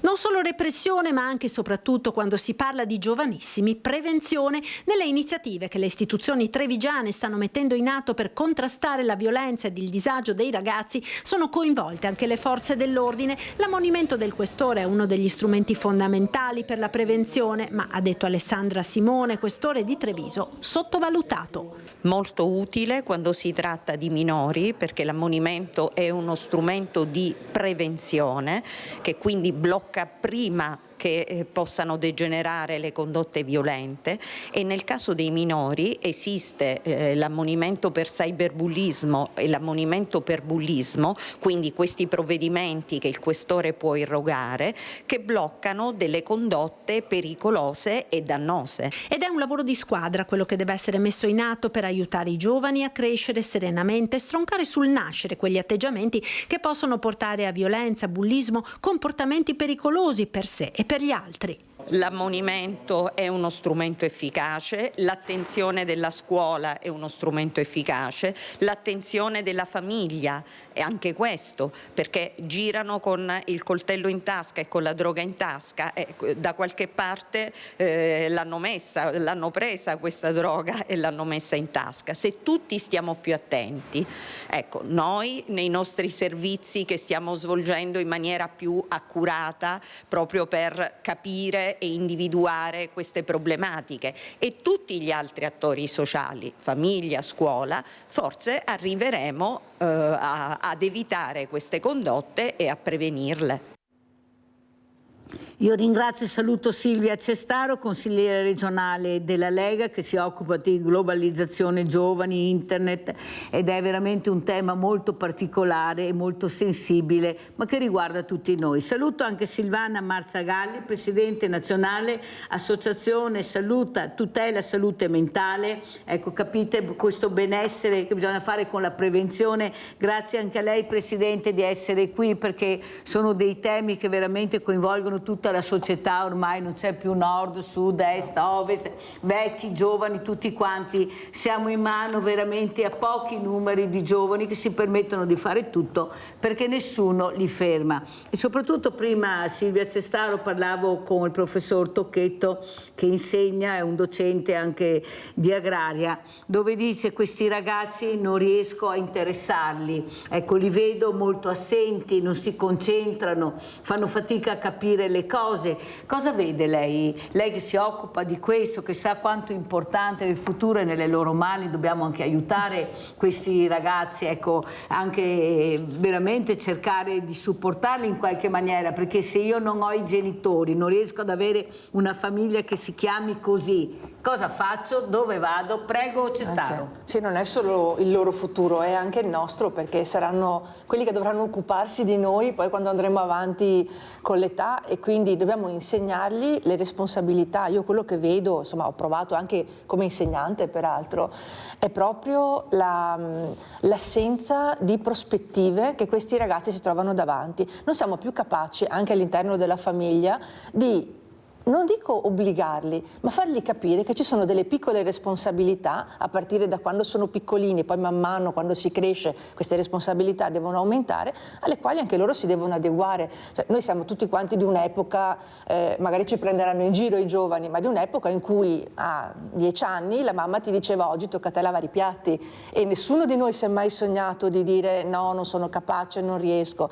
Quindi questo tipo di abilità manuale, anche nel riuscire a fare i piccoli compiti quotidiani, poi è quello che ti permette invece, quando cresci e anche prosegui nella scuola, di avere la capacità di essere più attento quando i professori parlano, di avere maggiori competenze, perché le competenze non si imparano a 18 anni quando scatta il compleanno. Le competenze si imparano nella vita partendo da quando si è ai primi passi e man mano si cresce. Noi non siamo più capaci, come genitori intendo, ma anche la scuola poi in secondo battuta, di insegnare questi piccoli passaggi di responsabilità e di competenza ai nostri giovani, pretendendo probabilmente che a 18 anni di colpo diventino maturi da soli.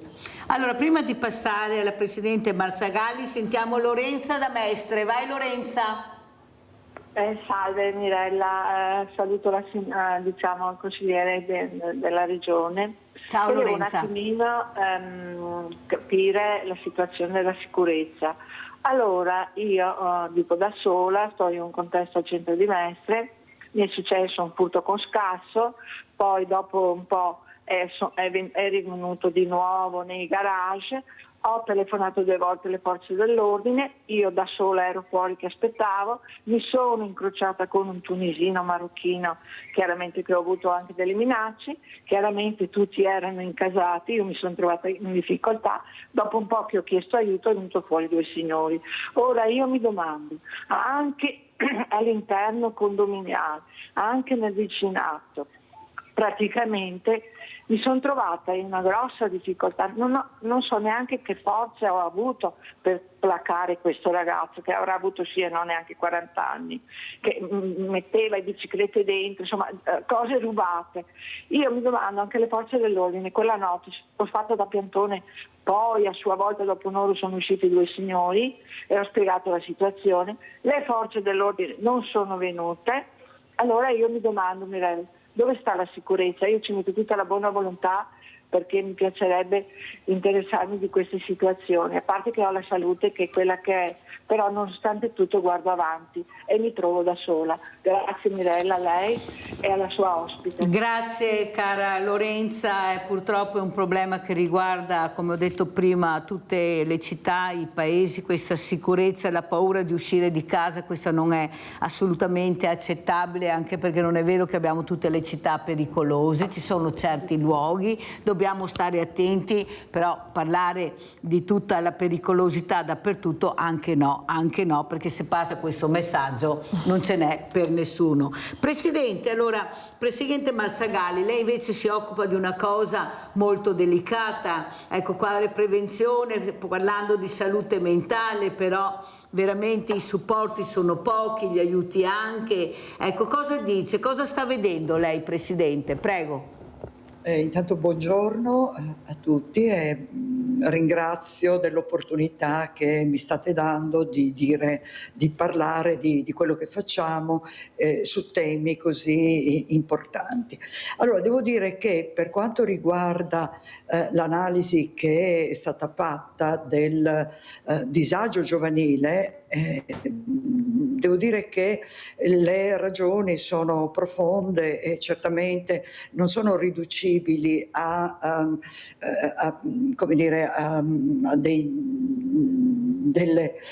singoli episodi o singoli, diciamo, atteggiamenti da parte di quelle che un tempo si chiamavano agenzie educative fondamentali, cioè la scuola e la famiglia. Dobbiamo chiederci, no, che quale autorità, ad esempio, o autorevolezza, per meglio dire, rimane nella scuola, e se la mancanza di autorevolezza sia colpa dei giovani. Certamente no. Certamente non è colpa dei giovani che la frequentano.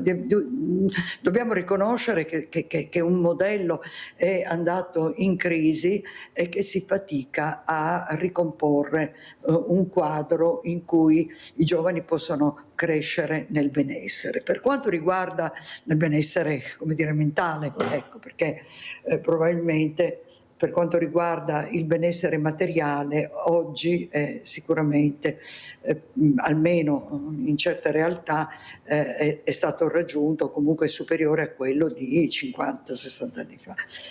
Ecco, per quanto ci riguarda, noi crediamo che alla prevenzione del disagio mentale, che poi si traduce per esempio in abuso di sostanze, perché certamente l'abuso di sostanze è uno degli aspetti del disagio, e poi c'è tutto l'aspetto, come dire, economico, no? della faccenda, ma non riusciamo ovviamente a toccarlo, comunque va oltre quello che oggi stiamo dicendo.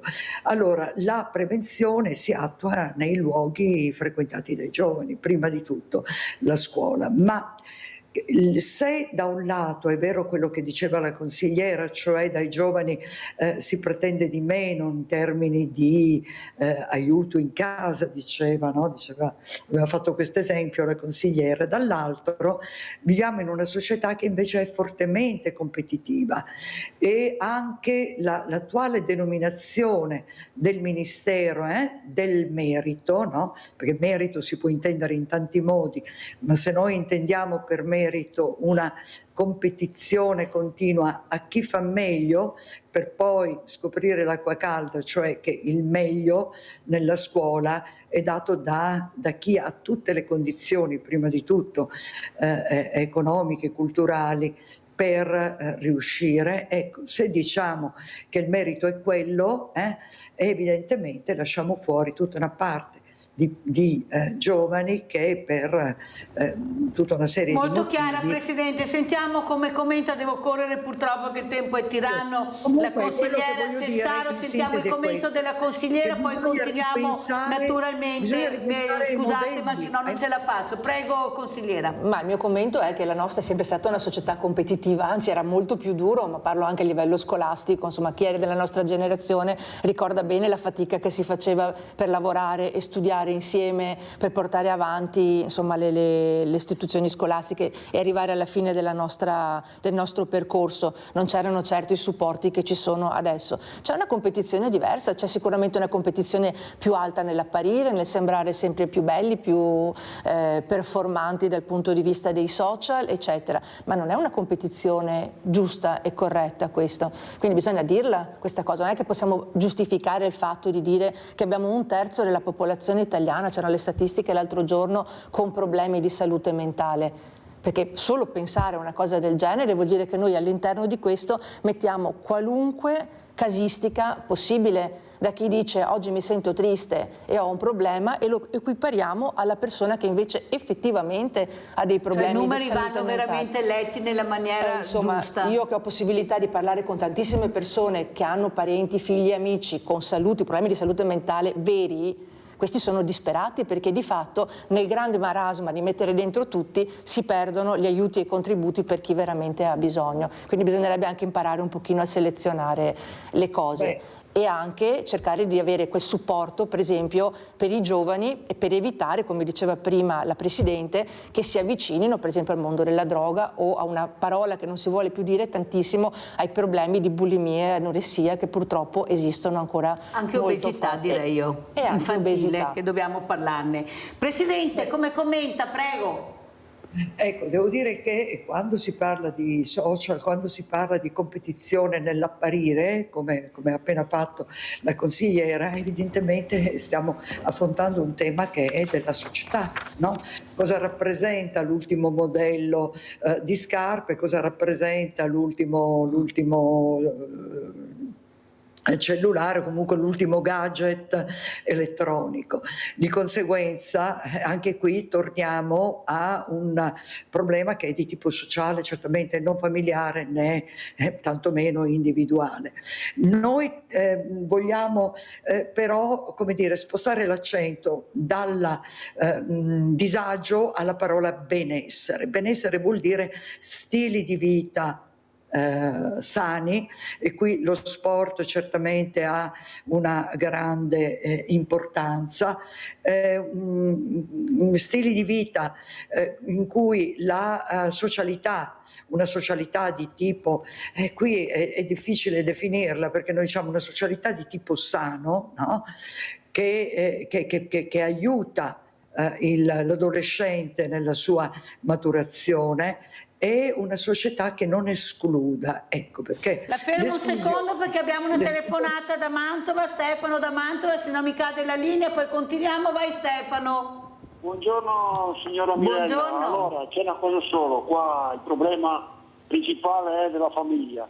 Se hai una famiglia dietro che ti sprona, ti sgrida, non ti compra le scarpe, i signori, i ricchi ci sono sempre stati.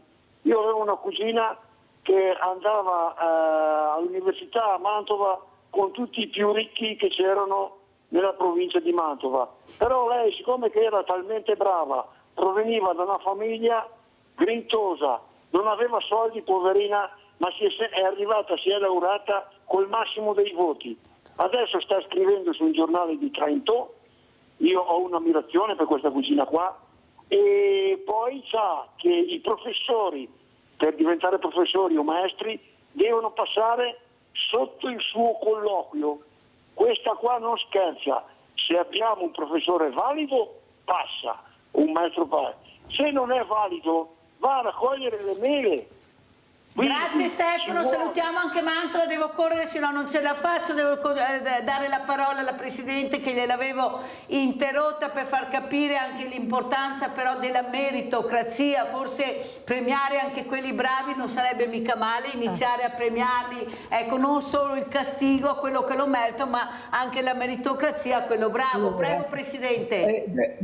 Qui io devo dire la mia esperienza, anch'io sono insegnante, sono stata insegnante, ho insegnato per oltre 40 anni nelle scuole superiori e i bravi si premiano per se stessi, quindi non è questo il problema, non è il bravo il problema, perché ripeto, il bravo ha tutte le opportunità, come dire, per emergere e per continuare a far bene.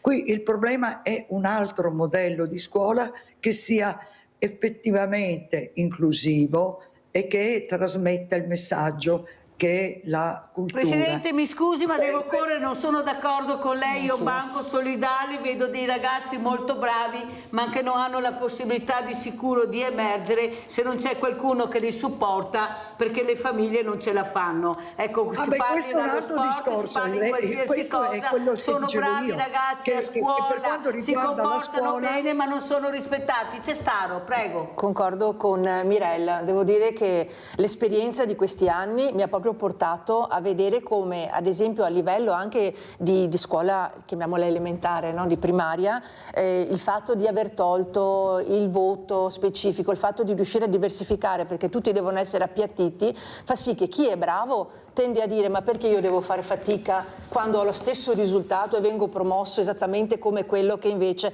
non dico che non sia bravo, ma proprio che non si impegna, perché non è che tutti quanti hanno problemi di dislessia piuttosto che di disortografia e quant'altro, molti proprio non hanno voglia di studiare.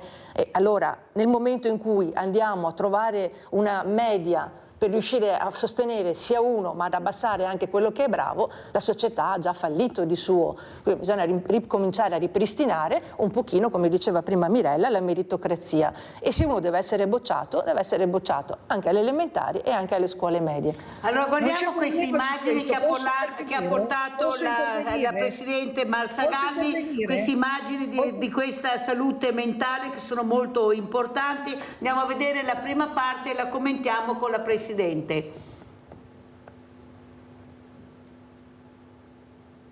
Ecco qui, cosa stiamo vedendo, Presidente? La manifestazione che c'è appena stata, cioè il mese scorso a Venezia, per la salute mentale. La Regione Veneto spende per la salute mentale meno in percentuale di quanto non spendano le altre regioni. Faccio un esempio molto semplice. L'OMS, l'Organizzazione Mondiale della Sanità, raccomanda per le nazioni ricche che almeno il 10% del fondo sanitario totale venga dedicato alla salute mentale. Diciamo che l'intesa Stato-Regioni in Italia ha stabilito che il 5% del fondo sanitario totale venga dedicato alla salute mentale. Il Veneto, la Regione dedica alla salute mentale il 2,4-2,6% del fondo sanitario totale. Cestaro. Sì, è una battaglia che stiamo portando avanti da diverso tempo anche in Consiglio regionale, proprio per cercare di trovare delle strade per dare l'ascolto, ma come dicevo prima, a chi veramente ha dei problemi di salute mentale. È chiaro che non è facilissimo riuscire ad affrontare questo ragionamento, perché poi va diviso, come dicevo, per settori e per ambiti. In questi anni abbiamo trovato molta difficoltà, per esempio, nel trovare anche i professionisti che sapessero affrontare nei vari territori la questione. C'è sempre stato un turnover, parlo per esempio del mio territorio, della provincia di Belluno, abbiamo avuto un turnover dei primariati di psichiatria, insomma, abbastanza importante. È chiaro che l'attenzione c'è e tenete conto che la Regione Veneto spende l'82% del proprio bilancio per la sanità, che non sono proprio banalità. Poi è chiaro che il discorso di riuscire a dare più spazio a uno vuol dire togliere qualcosa a qualcun altro. È anche per questo che noi vorremmo la famosa autonomia e la fissazione di dei LEP che siano precisi, in maniera che non si faccia più un ragionamento sulla percentuale, ma si faccia un ragionamento invece su quella che è la qualità del servizio, che sono due cose completamente differenti. Allora andiamo a sentire anche questo servizio, andiamo a Treviso, salute mentale, noi voci invisibili. Noi voci invisibili perché il disturbo non lo vedi, ripeto, non è come un braccio rotto, non si vede ma c'è. E appunto, volendo fare le cose in grande, una volta iniziato a scrivere ho voluto provare a pubblicarlo. Elisa per me vive così, è un padre visibilmente commosso. Maurizio con queste parole racconta perché ha voluto consegnare nelle mani dei media e del pubblico in sala l'evento organizzato a Santa Caterina a Treviso nel giorno dedicato alla salute mentale, le parole della figlia Elisa, oggi scomparsa. Che io non volevo morire, cioè che io avevo ancora tanto da dare, tanto da vivere, tanto da fare. E quello che stavo facendo era una cazzata. Affetta da una forma grave di bipolarismo, Elisa ha lottato contro il male oscuro dentro e accanto a lei c'era la famiglia. Della mente, il dolore del cuore, il dolore dell'anima, ti trasforma in dolore fisico e ti stravolge anche la fisicità. Noi ci accorgevamo quando Elisa stava male, pur non dicendoci nulla, solamente dal colore e dallo sguardo che aveva. Si trasformano questi ragazzi. Scrittrice, Elisa, designer di moda, viaggiatrice, quel vuoto che ciclicamente la divorava. Il padre Maurizio da Como è arrivato in Veneto per condividere questa storia e fare rete. Elisa si è aggravata con il Covid, racconta il papà l'importanza per chi vive un dramma interiore di sentirsi realizzato con il lavoro. Lavorava a Firenze, quindi era proprio nel cuore, in uno dei cuori pulsanti del campo del settore della moda. Si sono fermate le sue attività e come sono fermate le attività si è fermata lei e non è riuscita più a risalire la china. Al suo fianco c'è Luciana Cremonese, alla guida della cooperativa Il Solco. Un dato di settembre, sì. Da gennaio-settembre, 100 sono state le persone che sono morte per cause non naturali, ok? Quindi con un suicidio, nel territorio trevigiano, e di questi ci sono minori. Solco dà lavoro a chi soffre di disturbi mentali, è sul territorio grazie ad un sistema cooperativo e agli imprenditori che scelgono di investire in questo ambizioso progetto di aprire uno spiraglio di luce in chi vive nel buio. Non possiamo considerarci solo malati, se noi fossimo identificati solo con quello, non sarebbe una vita degna di essere vissuta. Quindi quello che noi abbiamo cercato negli anni è quello di dare un'identità diversa alle persone che arrivano da noi. E nonostante le difficoltà si può lavorare e questo è fondamentale. Allora, Presidente, cosa vorrebbe chiedere alla nostra consigliera Marzagalli? Ecco, vi ho messo assieme perché so la sensibilità di Silvia Cestaro. Ecco, guardiamo la persona più che l'appartenenza politica, che è fondamentale, specialmente in questo momento. Ecco, prego, Presidente. Chiediamo quello che abbiamo chiesto nella manifestazione di aprile, cioè noi chiediamo di investire in salute mentale. Noi crediamo che se una società non crede che sia produttivo investire in salute mentale, il risultato è quello che c'è davanti ai nostri occhi, cioè una residenzialità, una nuova istituzionalizzazione dei pazienti psichiatrici proprio nella terra che ha dato i natali a Basaglia. Quindi la riforma, la legge 180 o legge Basaglia rimane per noi un punto di non ritorno, quindi chiediamo investimenti nella residenzialità sotto la forma di alloggi destinati alle persone che soffrono di disturbi psichiatrici, affinché non siano costretti a vivere nelle famiglie, pesando per quanto riguarda la loro, come dire, la loro vita, cioè esattamente come succede per tutte le altre persone. Raggiunta una certa età si ha diritto all'autonomia abitativa, che facilita la ripresa anche di rapporti più sani, meno problematici fra i familiari e il paziente psichiatrico. Quindi chiediamo investimenti. Scusi, in termini Presidente, ma devo correre perché siamo proprio in chiusura ormai.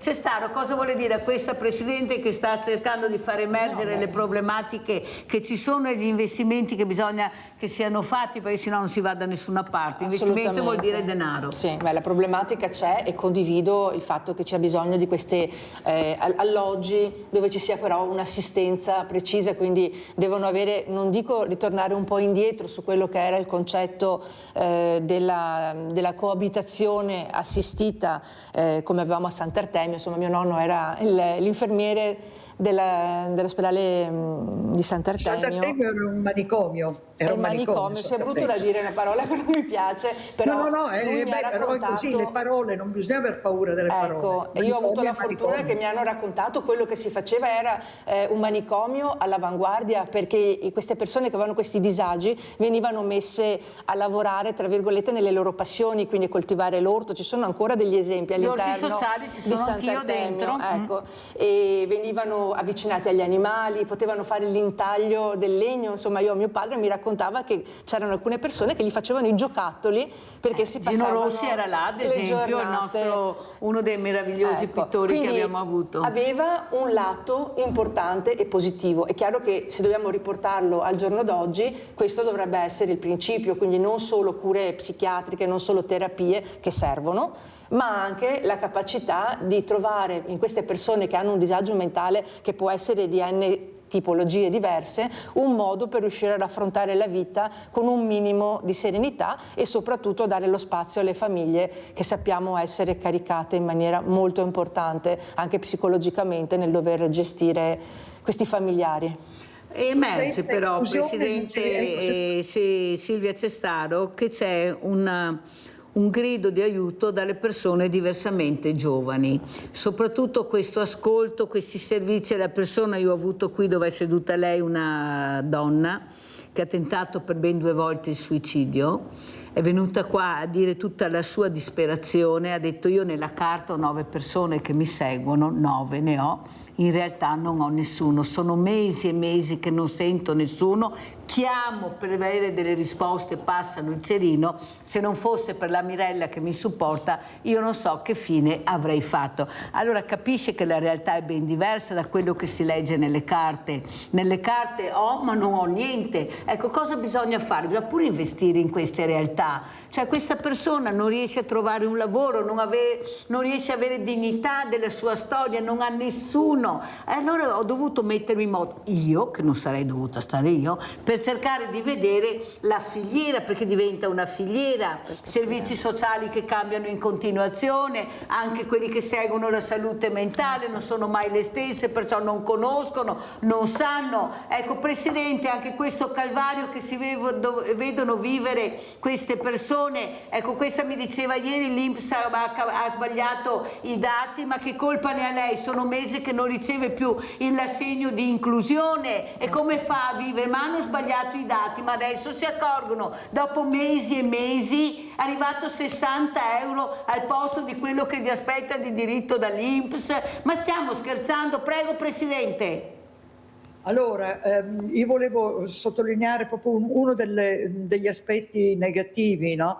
Che è quello, per esempio, dell'assunzione a tempo determinato. C'è stata una delibera regionale, che è la 371 del 2023 o 22, che ha permesso l'ingresso, ma a tempo, ripeto, determinato, di personale come psicologi, di cui c'era una grande carenza, o terapisti della riabilitazione psichiatrica. Ora i contratti sono andati a scadenza, sono stati rinnovati solo una volta. Attualmente appunto queste persone sono state licenziate, e quindi quella turnazione, che è veramente deleteria per quanto riguarda la cura del disagio mentale, c'è stata, con effetti negativi, oltre a dissipare quel bagaglio di esperienza che uno psicologo, uno psicoterapeuta, un terapista della riabilitazione psichiatrica fa, no? Nel momento in cui è in servizio, dopodiché viene licenziato, e vi assicuro che molti rinunciano poi a riprendere la trafila dei concorsi eccetera, e si dedicano a tutt'altro che magari non ha attinenza con gli studi compiuti. Quindi la regione, dove, per dire, a Padova c'è una facoltà di psicologia che attira studenti da tutta Italia, non riesce neanche a occupare le persone che si laureano in questa realtà. Quindi voglio dire, siamo nella emergenza. E volevo dire una cosa per quanto riguarda la rievocazione di Sant'Artemio fatto dalla consigliera, ma quello su cui proprio noi non possiamo transigere è l'inclusione, il lavoro con gli altri che lavorano, la vita con gli altri che vivono. Senza inclusione sociale non ci può essere quello che noi chiamiamo il recupero della salute mentale. Sentiamo Quindi Silvia Cestaro come commenta quello che ha detto la Presidente Marzagalli, che non ci sente, ma io devo andare avanti. Prego Silvia. Ok, sì, diciamo che è delle due l'una. Abbiamo questo problema che ogni volta che facciamo i concorsi, non solo per il comparto salute mentale, ma in realtà su tutti, molto spesso non si presentano neanche i numeri che vengono messi a disposizione nel concorso. Quindi dall'altra parte bisogna andare a ricorrere a queste assunzioni a tempo determinato, che ovviamente creano un problema grossissimo, che è quello della mancanza della continuità assistenziale. Lo sappiamo benissimo, siamo ben consci di questa cosa, e anche con l'assessore Lanzarin, insomma, se ne parla spesso.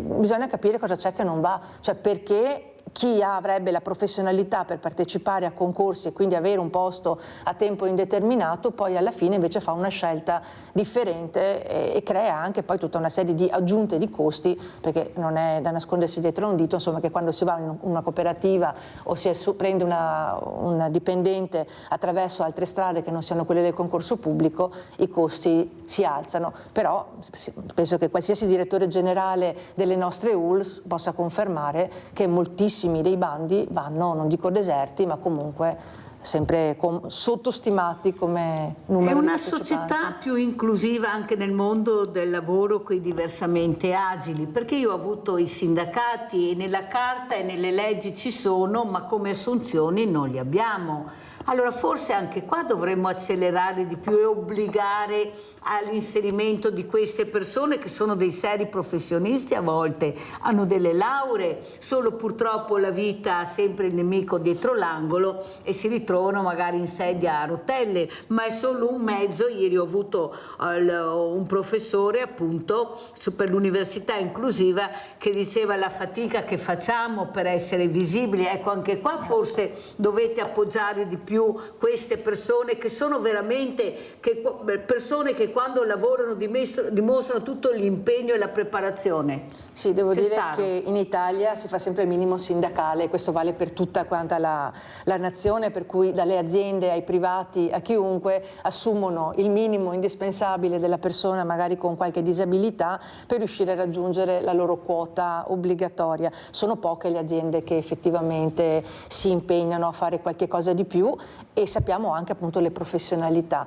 Devo dire, in alcune zone del territorio ci sono anche delle bravissime cooperative che sono riuscite attraverso ad esempio l'apertura al mondo della ristorazione piuttosto che all'apertura al mondo del pubblico esercizio a coinvolgere invece moltissimi giovani ragazzi, o anche diversamente giovani, mettiamola così, nel lavoro, e hanno fatto dei numeri importanti. Mi viene in mente, non so, ad esempio l'albero di mango che abbiamo in Comelico, è diventata una realtà che riesce a dare un servizio al territorio e nel contempo anche a dare la giusta dignità e il giusto lavoro. Sì, ma io non devo essere fortunata ad essere su quella zona, io devo avere quello che mi aspetta di diritto, che è il lavoro, anche se sono in sedia a rotelle, e non riesco a capire perché questi lavori non sono retribuiti adeguatamente quando si fanno anche queste realtà, perché a mio avviso è sfruttamento, glielo dico chiaro e tondo. Io penso che se queste persone lavorano seriamente devono essere pagati seriamente come tutti gli altri.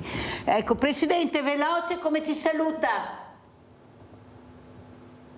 Voce? Alla consigliera, maggiore attenzione alla salute mentale, dimostrandola praticamente con investimenti, quegli investimenti che sono mancati finora. Grazie, veramente grazie alla Silvana Marzagalli, Presidente nazionale Associazione Salute Mentale, Tutela Salute Mentale, Silvia Cestaro, consigliere regionale della Lega, ma soprattutto che si occupa di globalizzazione, di giovani, internet. Come vuole chiudere? Ma io chiudo con l'auspicio che qualcuno che sta ascoltando vada a visitare il sito del nostro Corecom Veneto, che ha lavorato con noi insieme alla prima commissione in maniera importante, che ha sviluppato tutta una serie serie di materiali sia informativi sia divulgativi che possono aiutare i giovani, le famiglie e le scuole ad affrontare il disagio giovanile, il problema del cyberbullismo, il problema anche dell'approccio al body shaming, e quindi vi invito... Cos'è, perché a casa devono capire, Silvia? Quando viene insultata una persona per l'aspetto fisico o per un difetto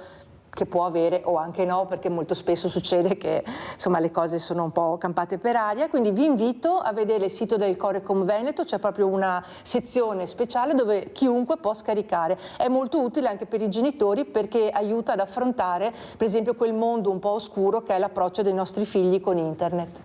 Grazie Silvia Cestaro, consigliere regionale della Lega, grazie infinite anche alla Presidente che abbiamo avuto, Marzagalli, grazie, adesso andiamo a pranzo con la proposta di Mirella.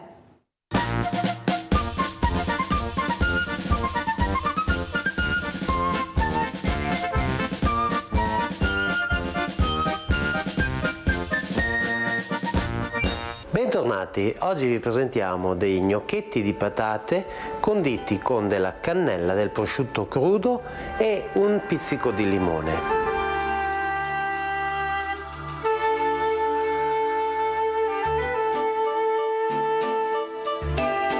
Per questa ricetta avremo bisogno di alcune fette di prosciutto crudo tagliate a listarelle, dei gnocchi di patate che abbiamo preparato in precedenza, un po' di burro, delle scaglie di parmigiano, della rucoletta lavata ed asciugata ed un po' di panna fresca. Useremo anche della buccia di limone grattugiata. Iniziamo a preparare il sugo di questa ricetta prendendo le nostre fette di prosciutto e le taglieremo a listarelle. Abbiamo qui delle fette di prosciutto che abbiamo già tagliato ad uno spessore un po' più grosso di quello che normalmente si usa per mangiare e le tagliamo a listarelle, a julienne praticamente. Questa julienne di prosciutto crudo andremo con l'aiuto di un fiocco di burro, andremo a farle rosolare leggermente in padella, non troppo, perché altrimenti diventa duro il prosciutto. Appena appena deve semplicemente sciogliersi il grasso. Quando avremo fatto questo andremo ad unirci un goccio di panna fresca. Nel frattempo che il prosciutto si sta rosolando, noi grattugeremo un po' di buccia di limone e ci prepariamo un pizzico di cannella in polvere che è qui. Il nostro prosciutto si è un attimino scottato, vedete ci sono ancora delle listarelle che non hanno preso molto calore, ma è meglio così in modo che il prosciutto non cambi sapore. Ci uniamo un pizzico di cannella, la nostra buccia di limone che abbiamo grattugiato, un po' di panna e rimettiamo il tutto sul fuoco finché la nostra salsa non diventerà leggermente densa. Mentre aspettiamo possiamo versare gli gnocchi nell'acqua bollente e salata.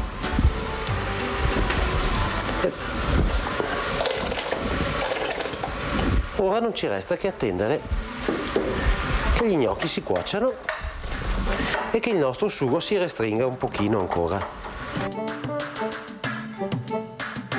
Gli gnocchi sono venuti a galla, quindi possiamo scolarli, li versiamo nel sugo e vedremo che il sugo non è ancora abbastanza denso. Quindi cosa facciamo? Facciamo che ci aiutiamo sempre con un po' di parmigiano e un altro pizzico di burro, poco poco, che sciogliendosi assieme al parmigiano mi emulsionerà leggermente la salsa. Come potete vedere si sta creando una bella salsa densa al punto giusto. Ecco, iniziamo a preparare il piatto. Prendiamo un po' di rucola, la disponiamo Torno al piatto, ecco qui, e poi andiamo a versare al centro i nostri gnocchi.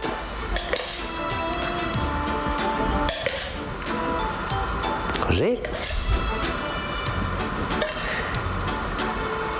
E concludiamo il tutto con 2 belle scaglie di parmigiano che le adagiamo tra gli gnocchi e la rucola, chiudiamo una piccola guarnizione al limone e io vi auguro un buon appetito.